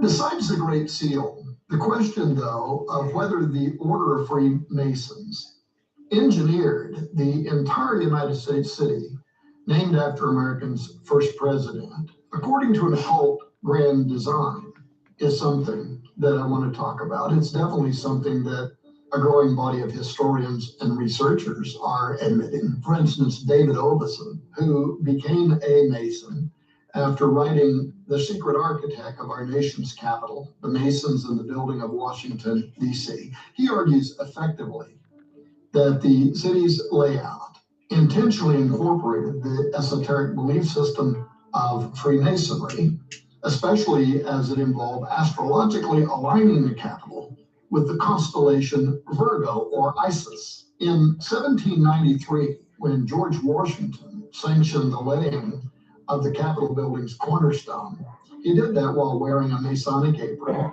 emblazoned with the Brotherhood's symbols. For occult expert Manly P. Hall, that made perfect sense. Was Francis Bacon's vision of the new Atlantis a prophetic dream of the great civilization, which was so certain to rise upon the soil of the new world, he asked in his book, The Secret Teachings of All Ages? It cannot be doubted, he said, that the secret societies conspired to establish such upon the American continent. Hall's New Atlantis reference was based on a utopian scheme that the European secret societies of the 16 and 1700s were literally infatuated with, wherein an occult democracy would be established based on men participating with ancient Greco-Roman gods to earn their favor, their protection, their power in the establishment of a government dedicated to their second coming at the dawn of a new golden age. That's why all of this is on the Great Seal. It's why the city is laid out the way it is. Now, Hall continued that historical incidents in the early development of the United States clearly bore, quote, the influence of that secret body which has so long guided the destinies of people and religions. By them, nations are created as vehicles for the promulgation of ideas. And while nations are true to these ideals, they survive. When they vary from them, they vanish, like the Atlantis of old, which had ceased to know the gods, end quote. Involvement by Freemasons for the development of early America as the new Atlantis is clearly viewed from the Great Seal all the way over to the symbolic layout of Washington, D.C., as the capital for this new Atlantis. And in fact, that's been so well documented over the last few decades that even Masons today have ceased denying the affiliation. And in fact, daily Masonic tours through services devoted to that history are now offered of the city's landmarks to illustrate the connection, literally for a fee. A guide will help you visit locations such as the George Washington Masonic National Memorial or the House of the Temple, the headquarters of the Scottish Rite Freemasonry. The House of the Temple, I've been there numerous times. I've met with 33-degree Freemasons there, asked many, many questions that are in numerous of my books. Designed in 1911, the House of the Temple hosts the Freemason Hall of Fame, an enormous collection of Freemason memorabilia, including various artworks important to the Masons, a library of 250,000 books, which I've gone through, and more importantly, is a location for the Rite's Supreme Council 33rd degree meeting. When you leave the building, you can exit the House of the Temple, walk down the street, and take pictures of the enormous Masonic obelisk, the phallic Egyptian symbol of fertility in the distance, known as the Washington Monument, which I will discuss here in a few moments. But for obvious reasons, while modern Masons may openly admit these days to involvement by their Jacobite ancestors toward establishing the foundation for a utopian new world order in Washington, D.C., most vigorously deny that the talisman-like layout of the streets, government buildings, and Masonic monuments were actually meant for what researcher David Bay calls, quote, an electric type grid that pulsates with luciferic power 24 hours a day, 7 days a week, end quote. Notwithstanding that denial, the government's own records explain otherwise, clearly stating that the capital city design was indeed shepherded by those who wanted it to reflect dedication to the pagan gods. For instance, the article that anybody can Google and read, called The Most Approved Plan, the Competition for the Capital's Design. You can find that on the Library of Congress's own website. And it tells how, after advertising a competition for the design of government center in DC, George Washington, Thomas Jefferson, and the commissioners of the District of Columbia were disappointed by the entries, and a design based on, quote, the Roman Pantheon, the circular domed rotunda, dedicated to all pagan gods, was suggested by Jefferson, who later shepherded it through several transformations in order to accomplish the end goal. Now, Freemason David Ovison adds that when the cornerstone of the U.S. Capitol building was laid, it was actually done through Masonic rituals meant to procure approval of these pagan gods, as recorded in 2 bronze panels on the Senate doors of the Capitol. George Washington is seen standing in front of a Mason who holds 2 versions of the Masonic square, while he himself uses a Masonic trowel on the cornerstone. It is the apron that Washington so famously wore that day that bears specific Masonic symbolism, which Ovison explains as designed to, quote, please the invisible agencies who watched over the event. Undoubtedly, invisible agencies were present at the cornerstone ceremony, he says, but they were made visible in the apron's symbolism, the radiant eye, representing the invisible presence of the great architect, the high spiritual being who had been invited by prayer and ritual to oversee the ceremonial. The radiant eye was the sun eye, or spiritual sun of Horus, Osiris, Apollo. The United States, therefore, cast on the Great Seal and within the layout of the Capitol building, all of this reflects the secret society's scheme to fulfill the Baconian dream of a new Atlantis by establishing America as the capital of the New World Order. Hall continued, quote, here on the Great Seal is represented the Great Pyramid of Giza, composed of 13 rows of masonry, showing 72 stones. The pyramid is without a capstone, and above its upper platform floats a triangle containing the all-seeing eye, surrounded by rays of light. The combination of the pyramid and the all-seeing eye is more than chance or coincidence. There is nothing about the early struggles of the colonists to suggest such a selection of farmers, shoekeepers, and country gentlemen were behind the design. There's only one possible origin for these symbols, and that is the secret societies which came to this country 150 years before the Revolutionary War. Most of the patriots who achieved American independence belonged to these societies and derived their inspiration, courage, and high purpose from the ancient teachings. There can be no question that the Great Seal was directly inspired by these orders of the human quest, and that it has set forth the purpose for this nation as that purpose was seen and known to the founding fathers. The monogram of the New Atlantis reveals this continent as set apart for the accomplishment of the great work. Here is to arise the pyramid of human aspiration, the school of the secret sciences, end quote.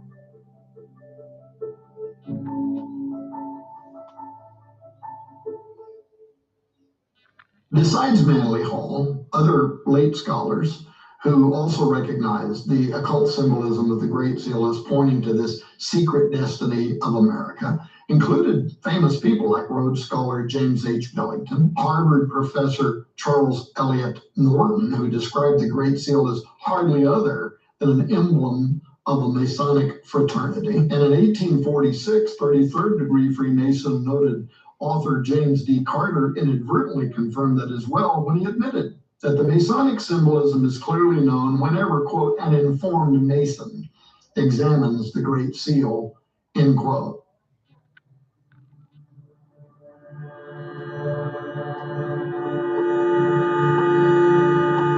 And yet, for all the volumes written in the early years about the arcane meaning behind the symbols and mottos of the Great Seal, it was not until the 1930s that, perhaps by providence, the significance of the seal started finding its defining moment. It happened when two-term President Franklin Delano Roosevelt decided to run for an unprecedented third term, and he chose as his running mate for the vice presidency Secretary of Agriculture and 32nd degree Mason Henry Wallace. Both men were mystically minded 32nd degree Freemasons and saw in the Great Seal what they called a Masonic prophecy of a coming new world order under an exalted U.S. president. Both men were also devotees of Agni Yogi Society founder and theosophist Nicholas Roerich, who had migrated from the Soviet Union to the United States. And in the 1920s and 30s, he made a name for himself on the New York scene as a teacher of Madame Blavatsky's Theosophical Secret Doctrine. Roerich's particular devotion, however, to mysticism was increasingly... And back at you, Shawnee. We're all family here. There's about 8 or 9 of us that are really close. ...focused on apocalyptic themes surrounding the coming of a new earthly order that would be born out of chaos. And that struck a chord with Wallace in particular.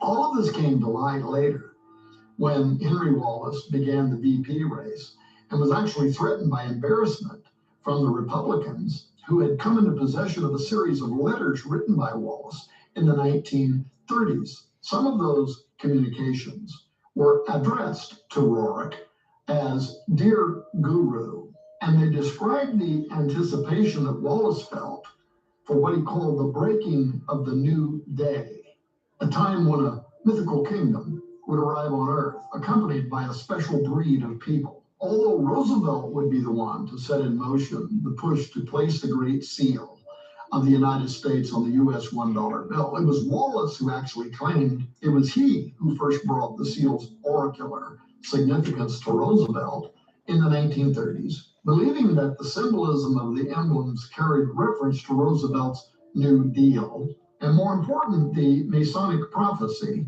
toward a new world order. Wallace describes this meeting that he had with Roosevelt. Quote, Roosevelt, as he looked at the colored reproduction of the seal, was first struck with the representation of the all-seeing eye, a Masonic representation of the great architect of the universe. Next, he was impressed with the idea that the foundation for the new order of the ages had been laid in 1776, but that it would be completed only under the eye of the great architect. Roosevelt, like myself, was a 32nd degree Mason, and he suggested that the seal be put on the dollar bill. And then he took the matter up with the Secretary of Treasury, who was also a Freemason, and brought it up in a cabinet meeting and asked James Farley, who was the Postmaster General and a Roman Catholic, if he thought the Catholics would have any objection to the all-seeing eye, which he, as a Mason, looked on as a Masonic symbol of deity. And Farley said, no, there would be no objection, end quote. Regardless of who, between Roosevelt and Wallace, first perceived the seal's Masonic prophetic significance, surviving records clearly show that it was Roosevelt, and in his own handwriting no less, who instructed that the front side of the seal be placed on the right back of the dollar, and the reverse side of the seal, with the pyramid and all-seeing eye, be put on the left side, so that it would be the first thing that people saw when reading the back of the dollar bill from left to right. Therefore, most Americans were left with the impression that the mysterious pyramid and its heralding of a new order under the coming of a god were the foremost symbols of the American Republic.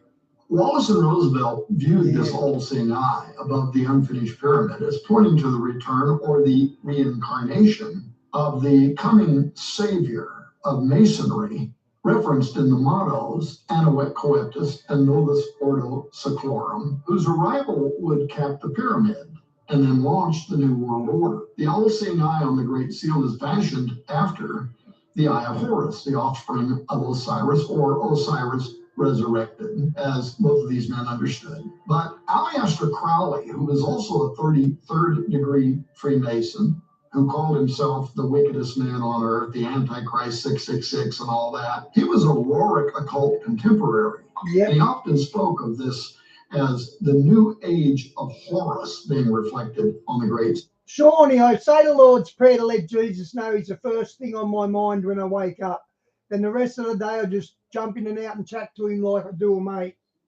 Seal and the breaking dawn of the rebirth of Osiris. That such mystics and Freemasons simultaneously used such identical language is telling, given what I pointed out earlier, that the Great Seal's models and symbolism relate to both Osiris and Apollo specifically, and yet is one. Osiris is the dominant theme of the Egyptian symbols, his resurrection and return, while the models of the seal point directly to Apollo, and the eagle, a pagan emblem of Jupiter, to Apollo's father. This prophecy begins in symbolism on the front side of the Great Seal with the symbol of Jupiter, a bald eagle, who clutches a bundle of arrows in his left talon, while its right claw grips an olive branch.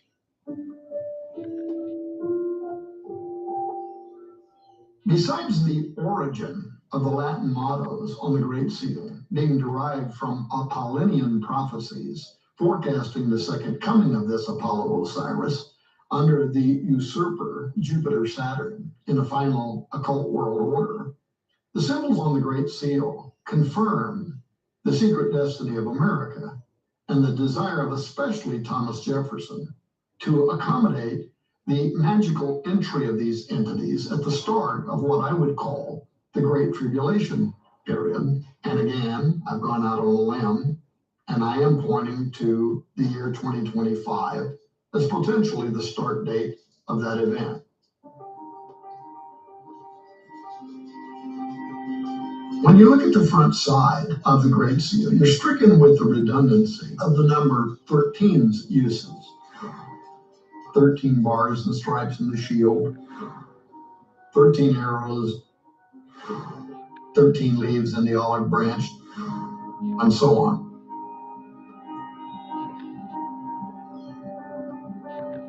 Now that pattern continues on the reverse side with 13 levels in the uncapped pyramid, 13 letters of Anavet Coeptis, and so on.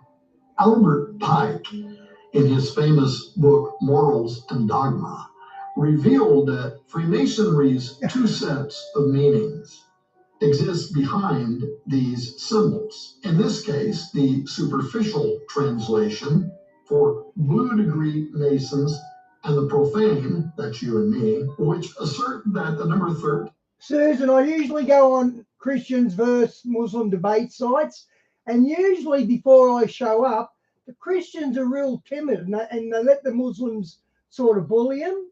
Then I come on as soon and turn it all around. And they end up not even posting stuff because I just catch them out so much. I've been banned on, I've had an account shut down on Facebook because of it. So I'm a lot more careful now, but I still do it. Team refers to the original 13 colonies or states. However, what Pike also revealed is that the deeper meaning, understood by 33rd degree Masonry, is that the mystical number 13 actually reflects those parts of Osiris that Isis was able to find after he was murdered by his evil brother Seth. I'll talk more about that in a moment. The same his evil brother Seth, just like Cain and Abel. Wow. Is true with the phrase in the banner E pluribus unum, which is Latin for out of many one, which laity and 32nd lower blue masonry degrees are told refers to the many ethnicities that came together to. Funny you mention that, Susan. The Macintoshes were the royal guards of Robert the Bruce. Robert the Bruce was the one who betrayed Braveheart and then felt guilty about it. Form one nation. And we got a motto, the Macintosh has got a motto, touch not the cat, boot a glove, which means if you're going to poke this wild cat, make sure you're wearing gloves. While high degree occultists acknowledge that the true meaning of E pluribus unum echoes the God of many names, Gilgamesh, Osiris, Apollo, Nimrod, as the singular entity prophesied on the Great Seal to rule the world at the end of time. That's clearly understood whenever high degree occultists and master Freemasons observe the bald eagle, the ancient icon of the god Jupiter, whose prophesied return is captioned in the phrase Annuit Coeptus on the reverse side of the seal, with the 13 stars forming a hexagram above his head. Wow. For example, 33rd degree Freemason and occultist Aleister Crowley, who claimed that the incorporeal entity Awas elected him to be the prophet that would lead the world into the age of Horus, the second coming of Osiris Apollo. He employed the same symbols of an eagle and a hexagram above its head as a talisman to summon the second coming of Jupiter.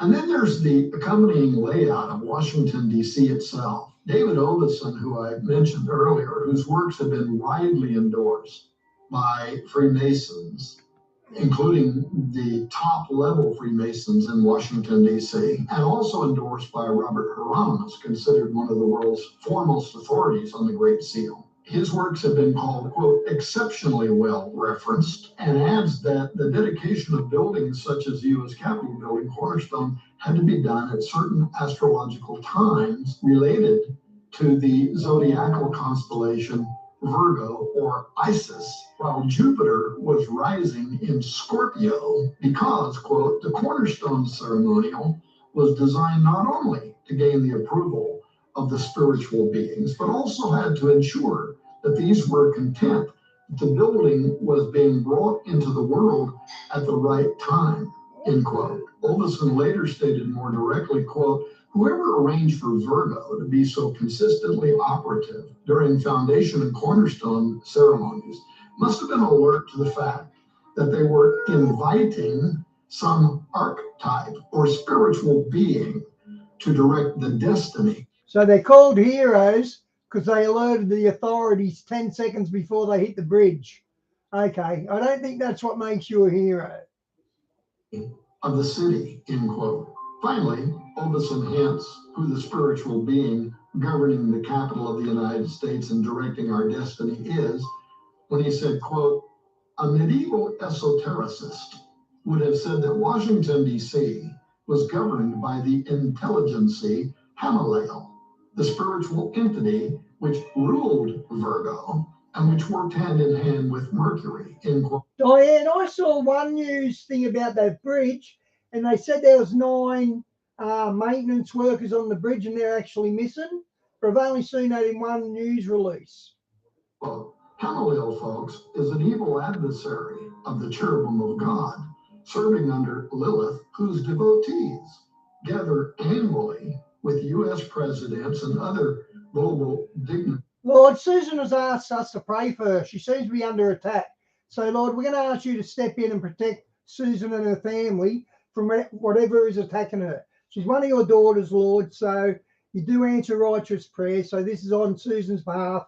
Please step in and protect her from whatever hassling her. We love you, Lord. Amen. To honor her at the Bohemian Grove. As a result of this alignment of the Capitol buildings and streets in Washington, D.C. with this constellation, every August 10, an astrological event reoccurs in the sky above Washington, tying the city to the pagan Virgo, known in ancient Egypt as the goddess Isis. Quote, at dusk, as golden light turns brick facades a dusty rose, the shimmering sun floats a few degrees just to the left of Pennsylvania Avenue, gradually including to the right until it sets directly over the famous street, says Julie Dewin. If the horizon remains cloudless, 3 stars are visible in a straight line from the Capitol to the White House to the skies in the west, known as Regulus, Arcturus, and Spica. The stars form a right-angled triangle framing I was never here. What's going on in Oregon? the constellation of Virgo, end quote. Folks, such mysticism incorporated into the design of Washington, D.C. by Freemasons for summoning the timing, presence, and approval of these invisible agents was a formula actually perfected in pagan Rome, the gods of whom Thomas Jefferson insisted Washington, D.C. be in dedication to. John Phillips explains why this is true. Quote, they consulted the gods to know if the enterprise would be acceptable to them and if they approved of the day chosen to begin the work. They invoked, besides the gods of the country, the gods to whose protection the new city was recommending, which was done secretly because it was necessary that the tutelary gods should be unknown to the vulgar. It may come as little surprise then that when George W. Bush, in a speech the day before his second inaugural, said that the United States had, quote, a calling from beyond the stars, end quote, which is, by the way, a disturbing statement taken directly from the satanic Necronomicon fiction concerning alien creator gods, that the Capitol building had been intentionally set in the head of a... Shawnee, I haven't seen anything about Oregon's natural disasters. Am I missing something? I know Texas just got hit with a lot of bushfires. Masonic owl figure, which in turn stands atop the White House, located on the chin of the pentagrammic goat of Mendes. The upside-down pentagram, or Baphomet, clearly visible in the DC street layout, represents the goat's head, and it's considered the most powerful symbol in Satanism, while the owl figure is the well-known representative of the Masonic, Illuminati, Bohemian, owl of wisdom incarnation of Athena, Minerva, Lilith, and Hecate. Occultists around the world understand the power of these DC symbols and rituals, and they realize that they are not only for conveying psychological concepts, but are there actually to coerce the mysterious and potent supernaturalism invited to take residence there. That is a belief system that is deeply preserved in all of the mystery school, Masonic, Babylonian, Egyptian, Greek, Roman, Kabbalistic symbolism that is and remains a part of modern Masonic history. According to famous Freemason Foster Good night, Bailey, Susan. God those bless. symbols intentionally hide, quote, a secret which veils mysterious forces. These energies, when released, can have a potent effect, end quote. Scottish philosopher Thomas Carlyle once famously added, quote, by symbols accordingly is man guided and commanded, made happy, made wretched, end quote. As previously pointed out, Masons are, as a result, under oath, never to reveal the true meaning of their symbols. And when somehow they are compelled to offer explanation, they falsify the statement, even to lower degree Masons. Substantial reasons exist for why the designers of Washington's Government Center would have wanted to likewise obscure the meaning behind the occultic layout of America's capital. If the public in general had been prematurely convinced of the end game prophesied in the DC symbolism, it would have been beyond the acceptance of prior generations, who likely would have demanded change in leaders and facilities. But as time moved forward, and increasingly it has become necessary for public understanding of America's heritage and secret destiny and intended purpose, little by little, either by providence, promotion, or even resistance, a clearer picture has emerged of what Manly P. Hall called the secret destiny of America.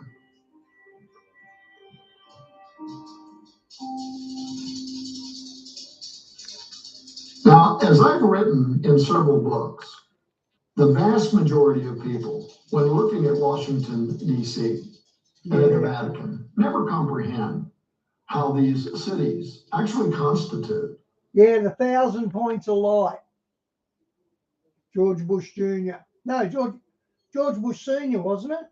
One of the greatest open conspiracies of all time.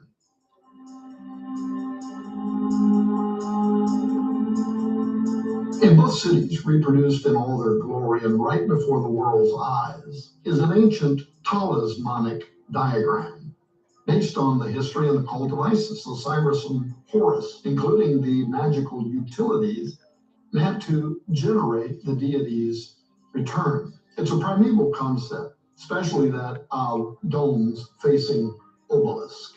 This was designed in antiquity for the express purpose of regeneration, resurrection, and apotheosis, for deity incarnation from the underworld to the earth's surface, through union of the respective figures, the dome, which is the ancient structural representation of the womb of Isis, and the obelisk, which is the ancient representation of the erect male phallus of Osiris. That layout, as modeled in antiquity, exists today on the grandest scale at the heart of the capital of the most powerful government on earth, the United States, as well as in the heart of the most politically influential church on earth, the Vatican. Now, given this fact and the pattern provided by the Apostle Paul in the Apocalypse of John, the book of Revelation, that the end times would culminate in a marriage between political, that is Antichrist, and religious, that is false prophet, authorities at the return of Osiris Apollo, it behooves open-minded researchers to carefully consider these prophecies in stone, as it defines the spiritual energy, this knowingly or unknowingly being invoked at both locations, with potential ramifications for the year 2025 and beyond. The U.S. Capitol has been called the Mirror Vatican due to the strikingly similar layout and design of its primary buildings and streets. And that's no accident. In fact, America's forefathers first named the capital city Rome, but the parallelism between Washington and the Vatican is most clearly illustrated by the Capitol building and dome facing the obelisk known as the Washington Monument, and at St. Peter's Basilica in the Vatican by a similar dome facing a familiar obelisk, both of which were, according to their own official records, fashioned after the Roman Pantheon, the circular domed rotunda dedicated to all pagan gods. That layout, a domed temple facing an obelisk, is an ancient alchemical blueprint that holds significant esoteric meaning. And for those that may not know, the U.S. Capitol building in Washington, D.C. is historically based on a pagan Masonic temple. I did know that. Thomas Jefferson, who shepherded the anti-Christian Roman Pantheon design, wrote to the Capitol's architect, Benjamin Latrobe, defining it as, quote, the first temple dedicated to embellishing with Athenian taste the course of a nation looking far beyond the range of Athenian destinies, end quote. The Athenian Empire was first known as Assyria, the kingdom of Osiris.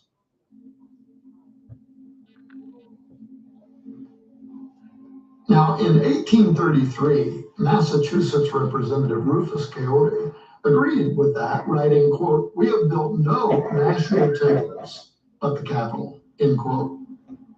William Henry and Mark Gray, in their secular research book, Freedom's Gate, Lost Symbols of the U.S. Capitol, add that, quote, the U.S. Capitol has numerous architectural and other features that unquestionably identify it with ancient temples. After listing features to make their case that the U.S. Capitol building is a religious temple, including housing the images of a deified being, heavenly beings, gods, symbols, inscriptions, sacred geometry, columns, prayers, orientation to the sun, and so on. They then concluded, quote, the designers of the city of Washington, D.C. oriented it to the sun, especially the rising sun on June 21 and December 21. By the way, the dates in 2020, the Newsweek and other sources reported the Aztec calendar stone in the Capitol Rotunda rolled over to a final age, followed December 21, 2020 by the alignment of Jupiter and Saturn, heralding the arrival of a promised sun that we mentioned earlier. But all that aside, the measurements for this orientation were made from the location of the center of the dome of the U.S. Capitol, rendering it a solar temple. Its alignment and encoded numerology point to the sun as well as to the stars. A golden circle on the rotunda story and a white star in the crypt marks the spot. It is clear that the builders viewed the Capitol as America's sole temple, a solemn solar temple, to be exact, end quote. Now, to understand what those statements may soon mean for the future of the world, one needs to comprehend how these apparati, the dome and the obelisk facing it, actually facilitate important archaic and modern protocols for invigorating prophetic supernatural alchemy.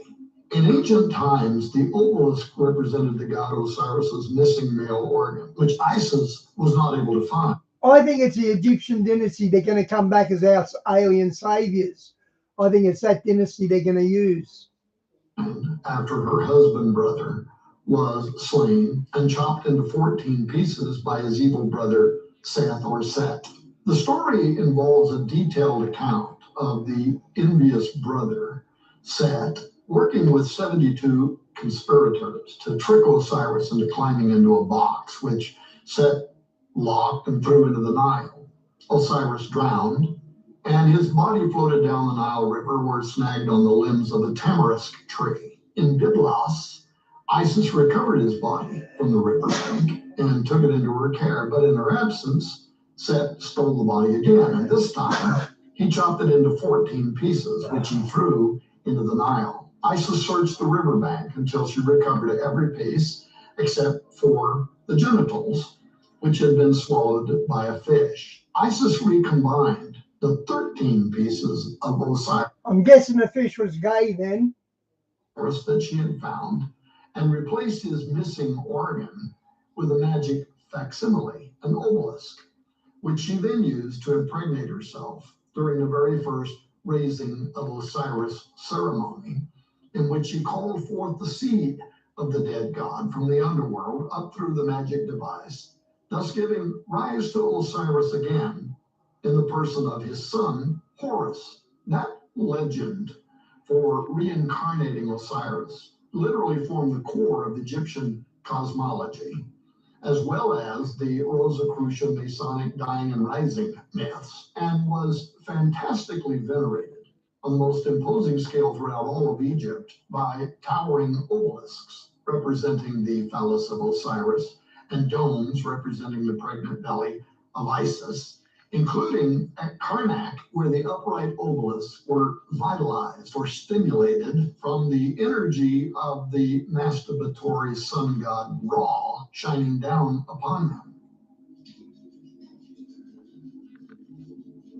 Now, in Egypt, where these rituals were performed and perfected to actually raise the spirit of Osiris into the reigning pharaoh, political authority in the form of divine kingship or theocratic statesmanship was established, later reflected in the political and religious doctrine of the divine right of kings, who supposedly derived their rights to rule from the will of God, with the exception that in some countries the king is subject to the church, aka the Pope. But this meant, among other things, that the Egyptian pharaoh enjoyed extraordinary authority as the son of the sun god Ra and the incarnation of the falcon god Horus during his lifetime. Now, at death, Pharaoh would become the Osiris, the divine judge of the netherworld, and on earth, his son and predecessor would take his place as the newly anointed manifestation of Horus, or the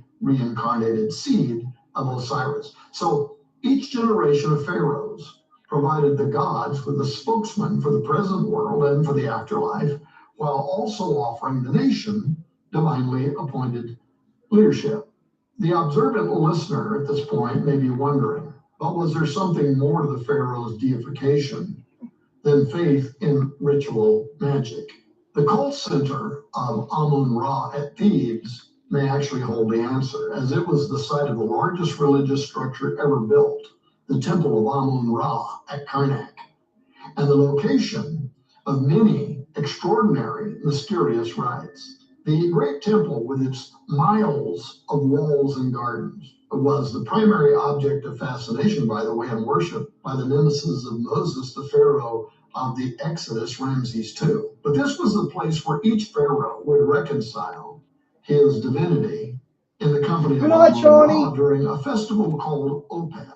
The festival was held at the Temple of Luxor, and it included a procession of gods carried on barges up the Nile River from Karnak to the temple. The royal family would accompany the gods on boats, while the Egyptian laity would walk along the shore, calling aloud and making requests of the gods, and even acting out parts of the ritual and mythology of the Osiris-Isis myth. But once they arrived at Luxor, the pharaoh and his entourage would enter the Holy of Holies, where the ceremony to raise the spirit of Osiris into the king would be performed, and Pharaoh would be transmogrified into a living deity. So as he's standing inside the domed belly of Isis, looking out into the courtyard at the obelisk of Osiris, these Egyptian magicians, which according to the Exodus were very, very powerful, they could mimic almost all of the miracles that Moses performed at the command of God. They would conduct the raising of Osiris ceremony. So the seed of Osiris would be drawn up from out of the underworld through the obelisk in the courtyard, magically emit into the domed belly of Isis where Pharaoh was standing. And that's when he would be changed in that moment. He went in to the dome a man, he walks outside, he is a god. And there he greets a large group of dancers and musicians who had been waiting anxiously. He was born again, Osiris, and the crowd would erupt in gaiety. And from that day forward, the pharaoh would be considered to be, just as the god ciphered on the Great Seal of the United States, will be the son and spiritual incarnation of the supreme deity. The all-seeing eye of Horus, Apollo, Osiris above the unfinished pyramid on the Great Seal represents that actual event.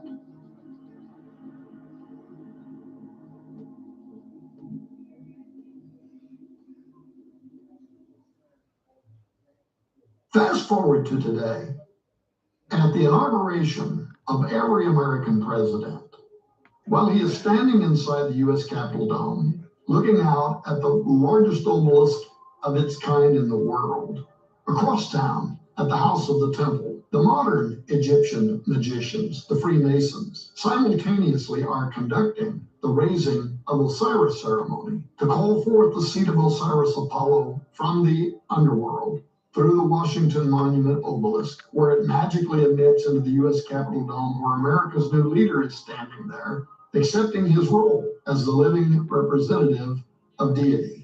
Now, this is being done in anticipation of the day when events are going to surpass parity, and the beast that was and is not shall ascend out of the bottomless pit and go into perdition, Apollo.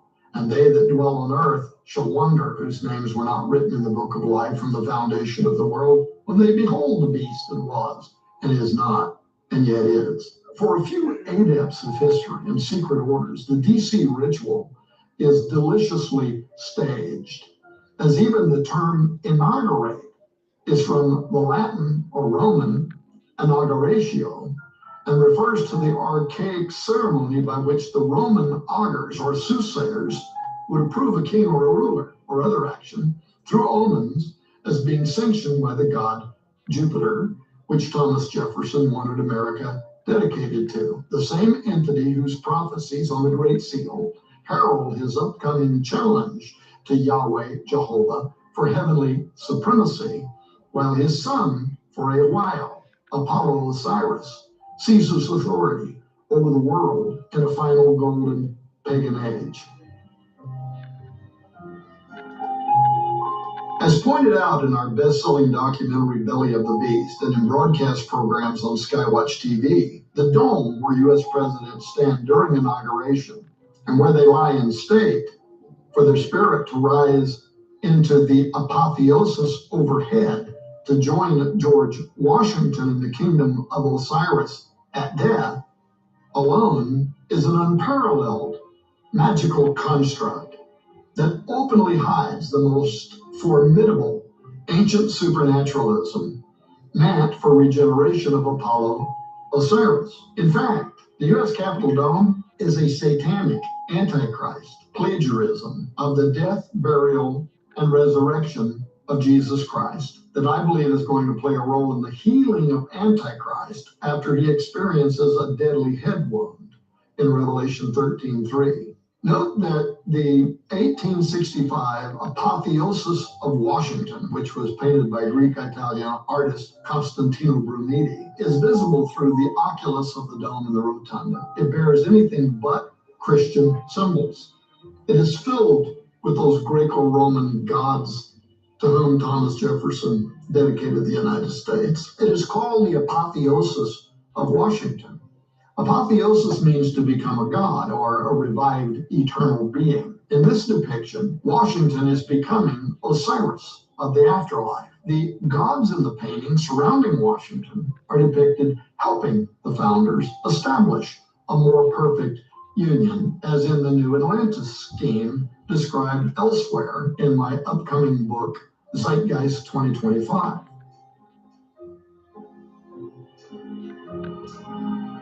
Directly beneath the apotheosis are 72 pentagrams forming a sorcerous gateway used by secret society members and occultists to bind and loose the 72 fallen angels that are over the heathen nations. You can learn about that. Hence the number 72. Someone brought it up in the chat earlier. I think it might have been Shawnee. Psalms 82, Deuteronomy 32, and other research on the divine council. Finally, under that is the floor of the rotunda. And beneath the floor of the rotunda is what is called the U.S. National Crypt, where, yes, an empty tomb resides. He is not there, for he is risen. And this is the very location where I argue Antichrist is going to be taken after his head injury. And the Freemasons will conduct the raising of Osiris ceremony, at which time he's going to be transformed into the living incarnation of Osiris, Apollo. Now, there's a lot more to the Capitol Dome Antichrist plagiarism of the life of Christ and those aspects of the building's design. And for a limited time, we're going to be giving away the Belly of the Beast documentary and other special productions that lay all of this hidden architecture and symbolism out. We're going to be giving that away free with the new book, Zeitgeist 2025, in the Skywatch TV store. But the points of interest clearly reveal how the architects of the U.S. Capitol Dome imagine a dark parody of Jesus, because as Jesus died and rose into heaven, so Washington rises into a heaven to become the Osiris. As the 72 pentagrams in the Capitol Dome are used to control the 72 cosmo craters over the nations, Jesus confronted the 72 fallen watchers from the base of Mount Hermon to his visit in the underworld and final ascension into heaven, whereby he proclaimed in Revelation 1:18, I am he that liveth and was dead, and behold, I am alive forevermore. I can't stop that glare because it doesn't glare when it's on Tom. So it's a matter of the light shades. I can't help it. Which is a clear denunciation of the Osiris dying and rising myth that was so popular during the first advent of Jesus. A man and had the keys of hell, he goes on to say, but he uses there the Greek word Hades, which is the Greek name for Osiris. Well, think about what's happening there. He says, I am he who was dead and am alive forevermore. I'm the true dying and rising God, and I'm the one who has the keys of hell, Hades, and death. That's important because Osiris at the time of Christ was considered the lord of the underworld in Greek myth, and he controlled who possessed the keys to the 12 gates of the Egyptian afterlife.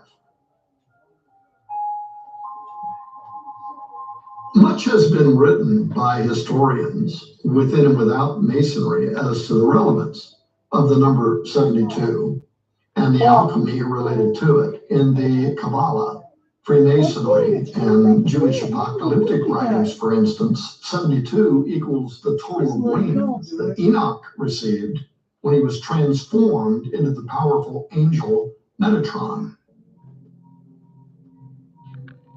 Now that plays an important role for the Brotherhood, for Masonry, because Metatron is the one that was enabled as the guiding spirit over America. Okay, Phil. Hopefully during the see you reign of tomorrow, George mate. W. Bush, whose family, by the way, have contributed millions of dollars to advancing the rights of Scottish Rite Freemasonry. And that's acknowledged inside the Hall of Charity within the Herodome where I've been. Bush's administration enabled the Angel in the Whirlwind, Metatron, to direct the future and fate of the United States, as also was prayed by Congressman Major R. Owens of New York before the House of Representatives on Wednesday, February 28, 2001. But in the context of the Capitol Dome and the 72 stars that encircle Washington's apotheosis in the womb of Isis, the significance of that symbolism is far more important. In sacred literature, including the Bible, stars are symbolic of angels. And within Masonic Gnosticism, these 72 powerful entities.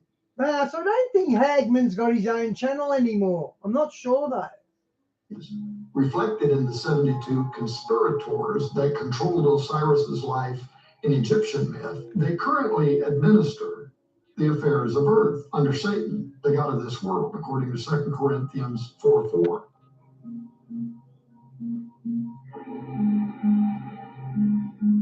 Experts in the study of the divine council believe that, beginning at the Tower of Babel, the world and its inhabitants were disinherited by the sovereign God of Israel and placed under the authority of 72 angels, which became corrupt and disloyal to God in their administration of those nations. Psalms 82. Those beings quickly became worshipped on earth as gods following Babel, led by none other than Nimrod, Gilgamesh, Osiris, Apollo. Consistent within that tradition, the designers of the Capitol Dome, the Great Seal of the United States. He's on Rumble, that's why. Didn't think he was on YouTube. I looked him up before. And the obelisk, Washington Monument, circled the apotheosis of Washington with 72 pentagram stars. They dedicated the obelisk 72 years after the signing of the Declaration of Independence, and they placed 72 stones on the Great Seal's uncapped pyramid, above which the eyes of Horus, Osiris, Apollo stare from the Great Seal of the United States. Those three sets of 72, combined with the imagery and occult numerology of the Osiris obelisk and the Isis dome and the oracular Great Seal, are symbolic of the influence of Satan, a demonic trinity, and his angels over the world, with a prophecy towards Satan's final earthly empire, the coming Novus Ordo Seclorum, or the New Golden Pagan Age. In order for the inevitable worship of Osiris to be reestablished on earth, these 72 demons that govern the nations have to be controlled. Therefore, they're set in magical constraints on the Great Seal, the Washington obelisk, and the pentagram circles around the apotheosis of Washington in order to bind and force the occultist's desired effect. In The Secret Destiny of America, Hall noted as well that the 72 stones of the pyramid on the Great Seal correspond to the 72 arrangements of the Tetragrammaton, or the four-lettered name of God in Hebrew. He said, quote, "These four letters can be combined in 72 combinations, resulting in what is called the Shemham Forish, which represents, in turn, the laws, powers, and energies of nature," end quote. Now, the idea that the mystical name of... This has probably been the best Tom Horn video I've seen, except for that one he does on the Catholics. He's got a good one on that as well.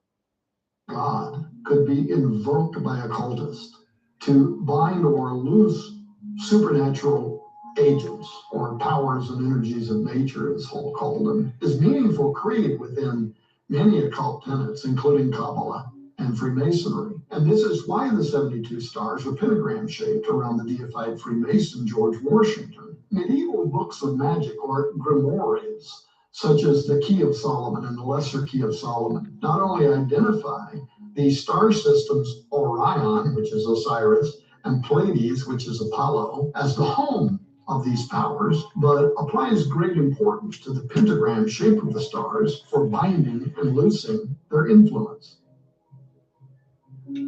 Adept Rosicrucians and Freemasons have been using these magical texts forever, the Key of Solomon, the Lesser Key of Solomon, to do just that. Modern people, especially in America, might view the architecture used in this magic, the dome representing the habitually pregnant belly of Isis, and the obelisk representing the erect phallus of Osiris, as profane or pornographic. But in fact, to the occultists, these are ritualized fertility objects, which they and the ancients believed could produce tangible reactions, properties, or manifestations within the material world.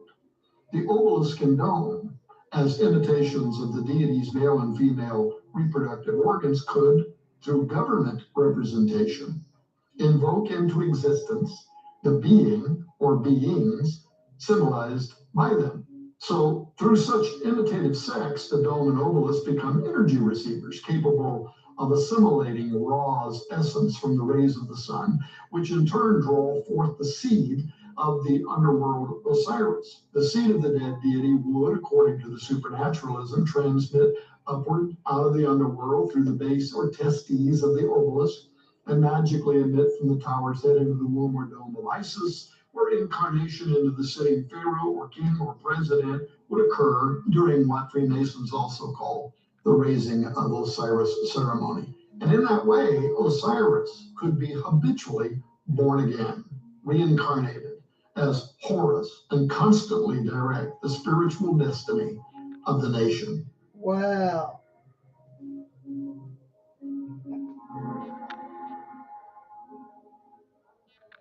Now, let me get to the main point of all of this. Because the book of Revelation depicts a final global political figure called Antichrist, who gains allegiance of the world's religious community through a powerful religious leader called the false prophet, it's not surprising to find that the magical constructs in Washington, D.C., necessary for Apollo Osiris resurrection are mirrored in the very city where the Apostle John said a global harlot church would lead mankind into subservience to the man of sin, something many conservative Catholics for hundreds and hundreds of years have also believed and written about.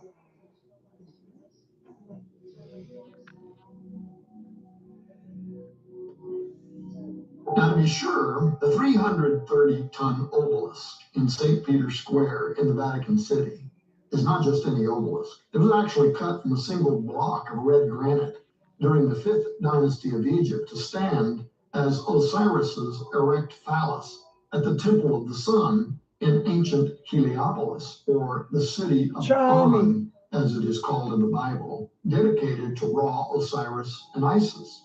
The obelisk was moved from Heliopolis to the Julian Forum of Alexandria by Emperor Augustus, and later from there by Caligula to Rome to stand at the spine of the circus, where, under Nero, its excited presence maintained a counter-vigil over countless brutal Christian executions, including the martyrdom of the Apostle Peter, according to some historians.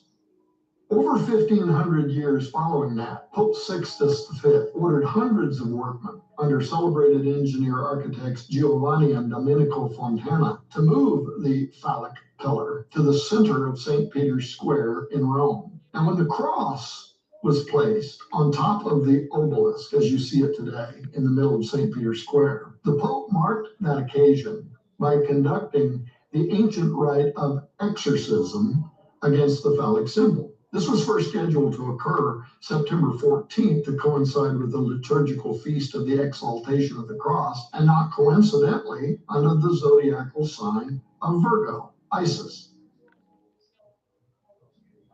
But the event was delayed until later in the month and fell under the sign of Libra, representing a zenith event for the year. On that morning, a pontifical high mass was held just before the cross was raised from a portable altar to the apex of Baal's shaft, as such Phallic towers were also known. While clergy prayed and a choir sang psalms, Pope Sixtus stood facing the obelisk and extending his hand towards it, announced in Latin, "I exercise you, God bless. creature of stone, Bye, in the dear. name of God." Sixtus then cast sanctified water upon the pillar's middle, then its right side, then left, then above, and finally below, to form a cross, followed by, "In the name of the Father, and of the Son, and of the Holy Ghost, Amen." He then crossed himself 3 times and watched as the symbol of Christ was placed atop Osiris's erect phallus. Now, upon strolling from the obelisk in St. Peter's Square to inside the Sistine Chapel, one finds the parallels between Washington and the prophecies of the Great Seal do not stop with the dome design and symbol of Osiris's erect manhood, but the very Cumae Sibyl, whose prophecy about the return of the god Apollo is encoded in the Great Seal of the United States, is prominently depicted inside Catholicism's most celebrated chapel.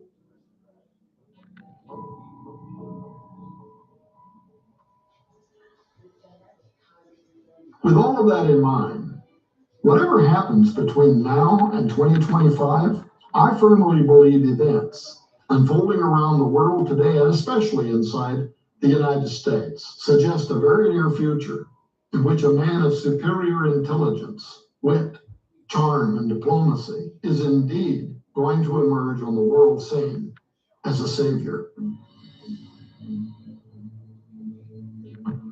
He will seemingly possess transcendent wisdom that enables him to solve problems and to offer solutions for many of today's most perplexing issues. His popularity is going to be widespread. His fans are going to include the young and old, religious and non-religious, male and female. Talk show hosts are going to be interviewing his colleagues. News anchors will be covering his movements. Scholars will be applauding his uncanny ability at resolving what has escaped the rest of us. And the poor will bow down at his table.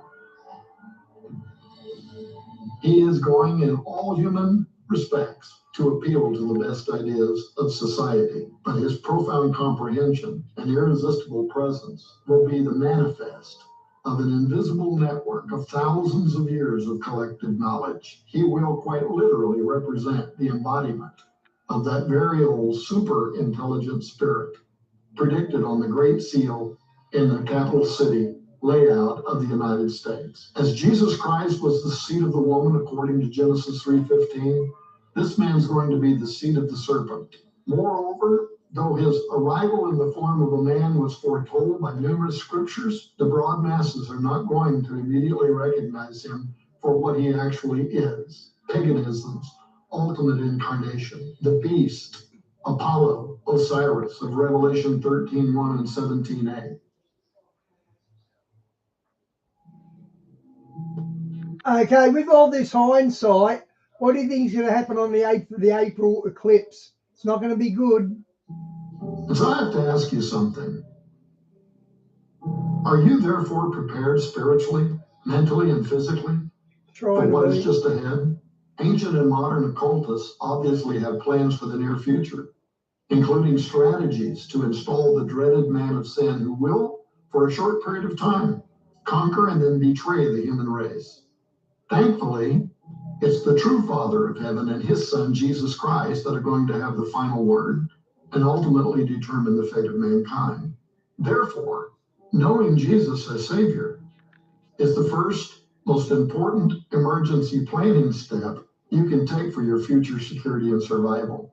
With Christ as your Lord, you'll be able to enter thou into thy chambers and shut thy doors about thee and hide thyself, as it were, for a little moment, until the indignation be overpassed, according to Isaiah 26:20.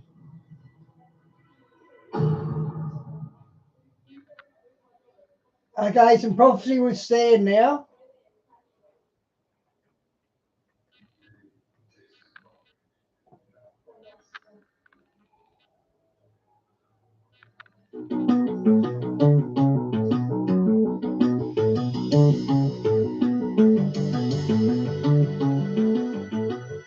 When I was was never here. Was there an earthquake today on the fault line? Welcome to the Prophecy Club. Praise God. My new mixer came in so I can use the good microphone again. And so hopefully you can appreciate that and hear the difference. So actually I'm going to cover a lot of things today. We're going to be talking about the 4 red heifers, animal sacrifice, dollar inflation, the New Madrid earthquake that is coming. Now, this is the big thing. I mean, I've been studying prophecy 40 years, teaching it 30 years. And to think that they are about to start red heifer sacrifice, that's huge. So the question is this, what you're looking at, is this eventually going to cause a New Madrid earthquake here in America, and possibly even this year, and possibly kill millions of people in America?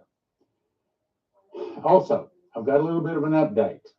The new TPC app for Android has finally been updated. So if you have an Android phone, just update your Prophecy Club app and it now should work perfectly.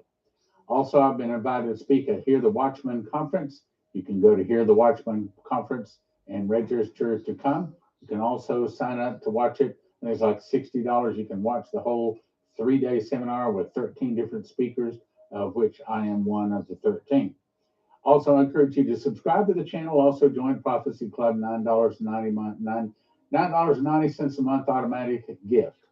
Also, our sponsor, 800-200-GOLD or prophecyclubgold.com, and they can help you get your gold and silver.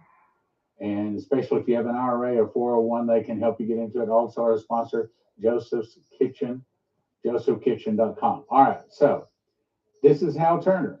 He says that the Jews are rebuking Jesus again, and they will sacrifice, will, not gonna, or might, but gonna, will sacrifice a red heifer on Good Friday, as in this coming Friday.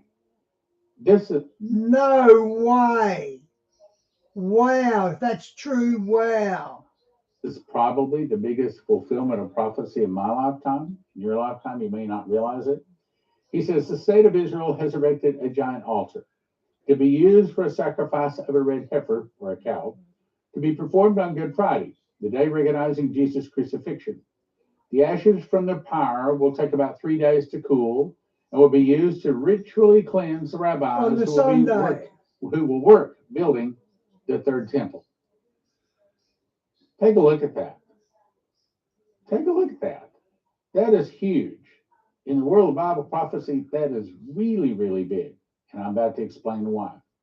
So in 2022, Israel imported 5 red heifers from Rockville, Texas, about 45 minutes from where I live. And 4 of them are still pure for sacrifice. Israel has erected an altar for the red heifer sacrifice and have all the building materials. They do come across as a horrible people, don't they? I was never here. So they say, ready to begin to erect the next temple. But they need to have control of the Temple Mount to start sacrifice. Now, that's really big. They have not had control of the temple. They've not been able to sacrifice for almost 2,000 years. They've not had a red heifer for 2,000 years. Now, all of a sudden, they get a red heifer. I believe I'm about to explain to you, I believe they're about to get control of the temple site and also to start animal sacrifice. That's huge. So why is that important? Daniel 9:27 says, and he, I believe that's talking about the Antichrist, shall confirm the covenant with many, I believe that's many nations, for 1 week. Now that word in the Hebrew there for week is Shabuah. Like we say a couple, we mean 2. We say a dozen, we mean 12. They say Shabuah, they mean 7. And in the midst of the week means in the midst or in the middle of the 7-year tribulation period, he, the Antichrist, shall cause the sacrifice and the oblation to cease. Well, again, they haven't been sacrificing animals in Israel for almost 2,000 years. All of a sudden, in 2024, it looks like, at least they say, they're about to start animal sacrifice. That's huge. This says, in the middle of the tribulation, the Antichrist will stop animal sacrifice. Now, why is that important? Well, Israel has not seen a red heifer nor sacrificed animals in almost 2,000 years. This means the arrival of the Antichrist. This is huge, guys. This red heifer. If they do this on Good Friday, that's the biggest sign, or whatever you want to call it, from the last days completely. The only thing missing is going to be the two witnesses. Could be just around the corner. Now, maybe it's another 500 years, or maybe it's only another 5 or 6 months, or maybe next year. I don't know. Very, very close. Why is that important? Well, on April 15th, 2002, God spoke audibly to Prophet Leslie Johnson, and part of what she was told is this, that Israel will give the Palestinians a state. Now, she has not been told, and I have not been necessarily told, that the war between Israel and Gaza that is currently going on right now, we do not know for certain at the end of it that Israel will give the Palestinians a state. However, in light of they now have a red heifer, in light of they've built an altar, and in light of they are saying this Exactly right. Friday, they plan Christ to is the final sacrifice a red heifer. sacrifice. It's okay. You got to get back to Temple Mount. Well, I'm about to show you that that's one of the reasons that the Jews, or excuse me, the Muslims attacked Israel on October the 7th, because they have the red heifers. And again, we'll explain that. So what we're watching for is Israel will probably give the Palestinians a state. In other words, probably part of the agreement to give the Palestinians a state will be giving the Jews back access to the temple site. Now, as I've already explained to you, a fellow came up with the measurements and everything. He says they do not have to tear down the Dome of the Rock to rebuild the temple. In other words, they misunderstood where it is. But that's a topic for another day. Also, the Palestinians say the temporary measure to allow the Israelis time to strengthen the military. Oil will be discovered, which makes the Jews willing to fight for the land and gives them the money to strengthen their military. Well, why is that important? Well, she was also told by the audible voice of God that Omer ushers in that Palestinian state. We do not know exactly what that is, but we think it's the counting of the Omer. Okay, so what is the counting of the Omer?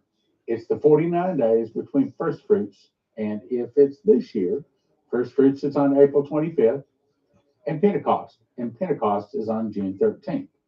So if Israel gives the Palestinians a state in 2024, it most likely will occur between April 25th and June 13th. So I worked up a little calendar here for you. April 25th to June 13th. So we're watching these days really close. Why? Because if America splits Israel in 2024, and if God follows his past habits, which usually means if America hits Israel, God hits America back the very next day. Now, it wouldn't surprise me, but he gives us a few days, maybe even a week, to actually see if we're really going to do this. So it may be that we're about to see animal sacrifice begin, Palestinians given a state, Israel given access and permission to build the temple again, which we split Israel and God splits America. And here's the good part. Then that brings the great revival. I'm about to show you that. Okay, so you're going to be watching April 25th through June 13th to see if we see the headline that says Omer ushers in Palestinian state. Most likely, Israel will give the Palestinians a state at the conclusion of this current Israeli war. Most likely, Palestine's been offered its own state over 15 times. They don't want peace. The agreement will include giving access to the Temple Mount. Now, they've not had access to the Temple Mount for 2,000 years. All of a sudden, they get it. That's huge. Now, you remember, Prophet Ephraim Rodriguez was shown in a vision, a large meteor hit Mona Island. And other people, I've talked about this, other people have seen that this is not like a meteor that's way out there that we could spot years in advance. I mean, one person said you can see a meteor 20 years away with the telescopes we have now. What they saw was there's just a rip just the windows of heaven opens, and all of a sudden there's a tsunami, or excuse me, there's a meteor heading our way that wasn't there before. And there's no time. There's no time to prepare. There's no warning. All of a sudden, a meteor comes out, hits Moan Island, which is a deserted island just west of Puerto Rico, causing a tsunami 1,000 foot high at Puerto Rico. But it goes inland. It causes a tsunami to hit the east coast from 200 to 400 foot high and goes inland from 20 to 100 miles inland, depends on which prophecy you read. And it hits an earthquake fault running up the Mississippi River Valley of the Great Lakes, splitting America from the Great Lakes to the Gulf of Mexico, and much of the west coast from California to Alaska falls into the ocean. Now, there's about 30 maps. I covered this in yesterday's program. So it depends on how bad we hurt Israel as to how bad God hits us. It may be that it's a small earthquake.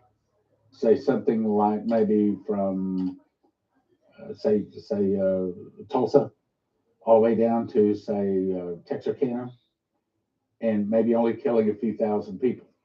Or it could be this massive thing.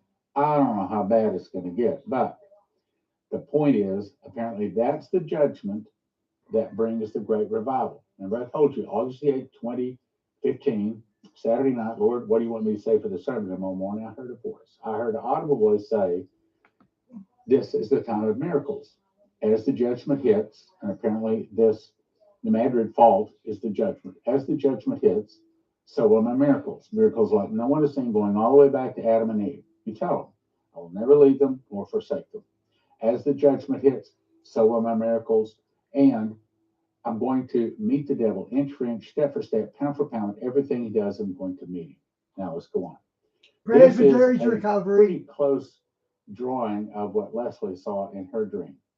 So when we had this guy in, I looked up on the internet because I thought, well, if this is true, there got to be other people that seen it. Found 6 people that saw a large meteor hit near Puerto Rico. What are the chances of that?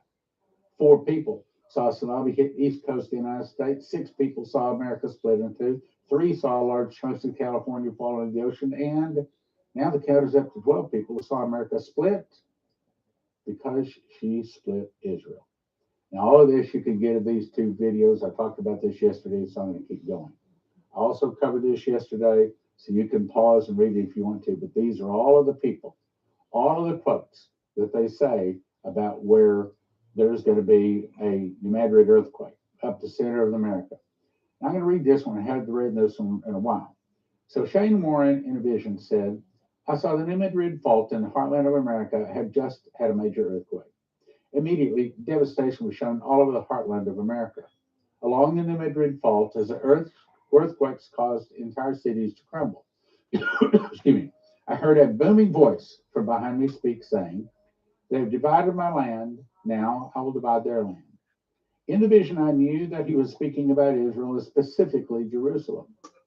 At the same time, here's the good news, I saw the church arise with healing in their wings for this moment. I saw God prospering greatly, many acquiring things and the transfer of wealth. Remember, I told you God told me he was going to give me the money to drill the well in Israel? My guess is, boom, right there. I saw God prospering greatly, many acquiring things and the transfer of wealth coming into the hands of believers. Churches became cities of refuge. The body of Christ stood up like a mighty sleeping giant in the earth and began to minister. People were coming to them. Signs and wonders and miracles were poured out all over America. I saw America being shaken.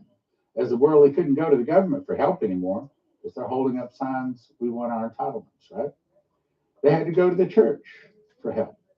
Entire cities became cities of refuge. There was life, safety, and peace in the presence of God in the cities. It was a 2-sided coin of judgment hit. So did God's miracle revivals, which is the same that God told me.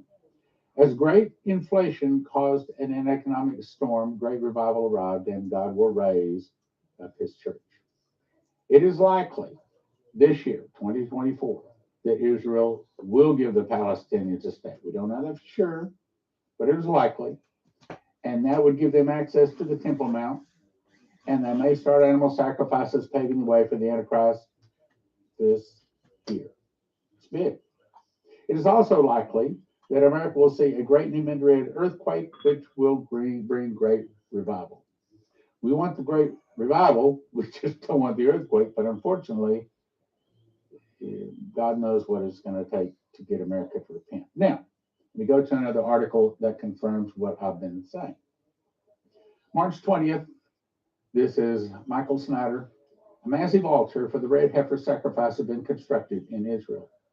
Since the time of Moses, only 9 red heifers have been sacrificed. Now, a massive altar for the 10th red heifer. Wow, only 9. I never knew that. And the 10th one, it's like the 10 kings. Sacrifice has been built in Israel, and there's a tremendous amount of speculation that it could happen soon in September 2022. I already showed you that Hal Turner says, no, it's going to happen this Friday. 5 red heifers were flown from the state of Texas, Rockville, Texas, to the land of Israel. Since that time, one of them has been disqualified, but the other 4 continue to be candidates for a red heifer sacrifice. No way. As I discussed last week, there was a practice run for the purification ceremony in 2023. But an official ceremony must be conducted before the red heifers get too old to be used for such sacrifice. I understand that is 3 years old. Now, if they were flown there in 2022, what's that tell? So they got to be 3 years or younger. So the time's running out. Stan's picked this up beautifully. So you tells me they don't have to sacrifice this year, but they will pretty much have to sacrifice by this time next year. In other words, it's on the horizon. No, it's not on the horizon. It's at the end of the block. It's just about at the front door. So this is a picture of the altar where they plan to sacrifice the red heifer. Now, I've got a video, and it's made by CBS News, and I think it is explaining a whole lot. Let's watch it. Despite the deadly outcome across the region, one trigger for the Hamas rampage has been widely overlooked. Chris Livesay has the story from Jerusalem. The infamous October 7 massacre that sparked a war. But one confounding yet eye-opening motive has escaped the headlines. In a recent speech, a Hamas spokesman blamed the Jews for bringing red cows to the Holy Land. The cows he's talking about at a secure, undisclosed location are these red heifers. Wow, guys. Wow. To be precise, some Jews and Christians believe they're the key to rebuilding the historic Jewish temple in Jerusalem and to beckoning the Messiah. To understand, you have to go back nearly 2,000 years when the ancient Romans destroyed the last temple in the city. To rebuild it, these believers point to the Bible's book of Numbers. It commands the Israelites to... It was 5, and one of them's been disqualified, and there's 4 left. Sacrifice a red heifer with... And the one that was disqualified, I bet they used that for the practice run. ...without defect or blemish, and that has never been under a yoke. Only then can the temple rise again. Caring for them on an Israeli settlement in the West Bank is Yitzhak Mamo. So we have here, after a long research, we find in Texas. In Texas? Yeah, Texas, United States of America. Texas Red Angus, flying them 7,000 miles to Israel. This is not a publicity stunt. What do you mean? And that number, 7,000 miles, interesting number. Meaning, this is something you take very seriously. Harry Potter is a good story. The Bible is not story. The Bible is a way of God to lead us. A massive altar already awaits, where the heifers are to be burned. According to some believers, the ceremony needs to be performed right here on the Mount of Olives, looking directly into where the temple once stood. But something else now stands in its place. The Dome of the Rock and Al-Aqsa Mosque, among the holiest sites in Islam. Today, only Muslims are allowed inside, but that's not stopping Jewish activists outside. A red heifer sacrifice would need to happen on the Mount of Olives, continuing with Michael Snyder's article. And the land where the sacrifice would take place is owned by Rabbi Yitzhak Mamo, a Jew. According to those working in the project, the ceremony of the red heifer needs to be performed on the Mount of Olives and in a place that would overlook directly into the temple stood. The land directly east of the Temple Mount, purchased 12 years ago, meets both of those standards. Just an accident that October 7th started a war that's probably going to give Israel back access to the Temple Mount. Just an accident that 5 red heifers were flown to Israel in 2022. Just an accident that they're about to give the Palestinians a state. All is just an accident or the timing of God. Timing of God. Concerning the specifics of the land, he told CBN News that it had to be exactly in the front of the place that the priest made his ceremony so he can see into the Holy of Holy place. As of now, 4 of the heifers remain blemish-free and according to the Temple Institute rabbi. So far, I didn't put anything up there that goes against community guidelines. So I'm going to leave this up and just check in on it. They hope to carry out the ceremony before Passover 2024, which is April 22nd.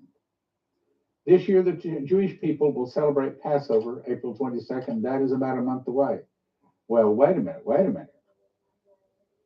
What this is on April 12th? Have you ever heard the old phrase that says, if you have 2 Jews, you have 3 opinions? Yeah, that's true. See, some of them say it's April 22nd. My sources say Passover is April 22nd, but they may sacrifice it this Friday, according to several people. Wow. There's been a lot of speculation on social media that a red heifer sacrifice could potentially take place March 29th, this Friday, because the Sabbath of the red heifer begins at sundown that evening. The article says, Sabbat Parah for Hebrew year 5784 begins at sundown on Friday, 29 March 2024, and ends at nightfall on Saturday, 30 March 2024. This corresponds to the Parashat Zav, Sabbat Parah, or Sabbath of the Red Heifer, takes place on the Shabbat before Shabbat HaKodesh in preparation for Passover. Numbers 19, 1-22 describes the Parah Adamah, or the Red Heifer, in the Jewish temple as part of the manner in which the Kohanim and the Jewish people purified themselves so that they would be ready to sacrifice the Korban Pesach. Now, according to Numbers 19, Moses was commanded to take a red heifer outside the city and burn him. And he was to toss in cedar and hyssop and something else. Anyway, and to burn it along with the red heifer. Then he would to make a kalal, which is a device, a container about this big, is made of the dung of the animal, kind of gross. And then what they would do is they would take a straw, like a small straw, dip it into the ashes of the red heifer, and then they sprinkle that onto the vats of water purification, which are large water vats. And then they take hyssop, which is a weed that grows in Israel. And I ordered some hyssop essential oil. I know what it was. And I rubbed it on the back of my hand. And about 30 minutes later, it's like I'd had X-Lax. In other words, it cleans like a white tornado. It is a cleaner. So they dip hyssop in there. Same thing that they dipped into the blood of the lamb on Passover night in Moses' day. And they splashed it on the doorpost and the overhead of the door. Well, they put hyssop in the water, and then they sprinkle that on the Sanhedrin, upon the sacrifice, upon the altar, all the things that have to be ceremonially pure. And that's what allows them to start an animal sacrifice. Without that, they can't start a sacrifice. Now, some people say they have to find the original ashes of the red heifer. Other people say, no, that's not necessarily true. Well, apparently, they are about ready to do this thing. Back to Michael Snyder's article. But I do believe that the Temple Institute fully intends to Amen. I was never here. Exactly right. At some point in 2024. And when that happens, Israel's enemies are going to go haywire. No. See, a lot of people think that'll bring war. You saw in the article there, or the video clip, that even CBS News says that may have been the reason that Israel was attacked on October 7th, because they have the red heifers, and that was a threat to the Muslims and their holy site, the Al-Aqsa Mosque. Wow. or they negotiate that. Wow, It's part of Diane. That link the Palestinian That link state means they to don't get know the red access to heifer's the linked to temple. Jesus. You just posted that second link, and the red heifer's linked to Jesus, and they don't know that. And it means Jesus is coming. Wow. Now, I've not heard anybody say that. There's not any news sources. That is just a guess on my part. But I think it's a pretty good guess. We will see.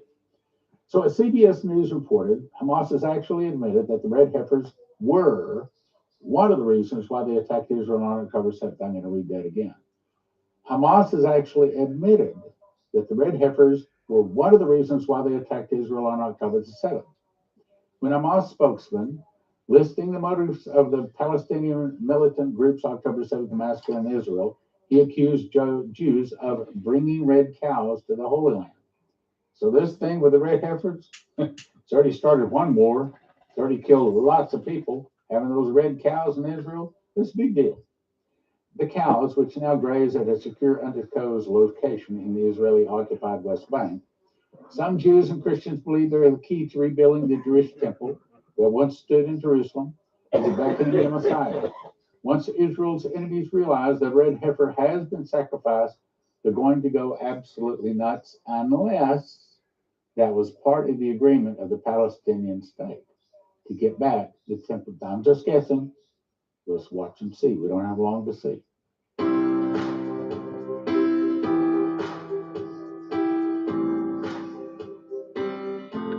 Let's talk about Joseph's Kitchen. I actually cooked this loaf of bread you're seeing here. Takes me about 10 minutes to put the ingredients together, put it into a bread machine, push a button, 2 hours, 20 minutes later, I get a loaf of bread out like that. Okay, guys, I'm out. God bless. See you tomorrow.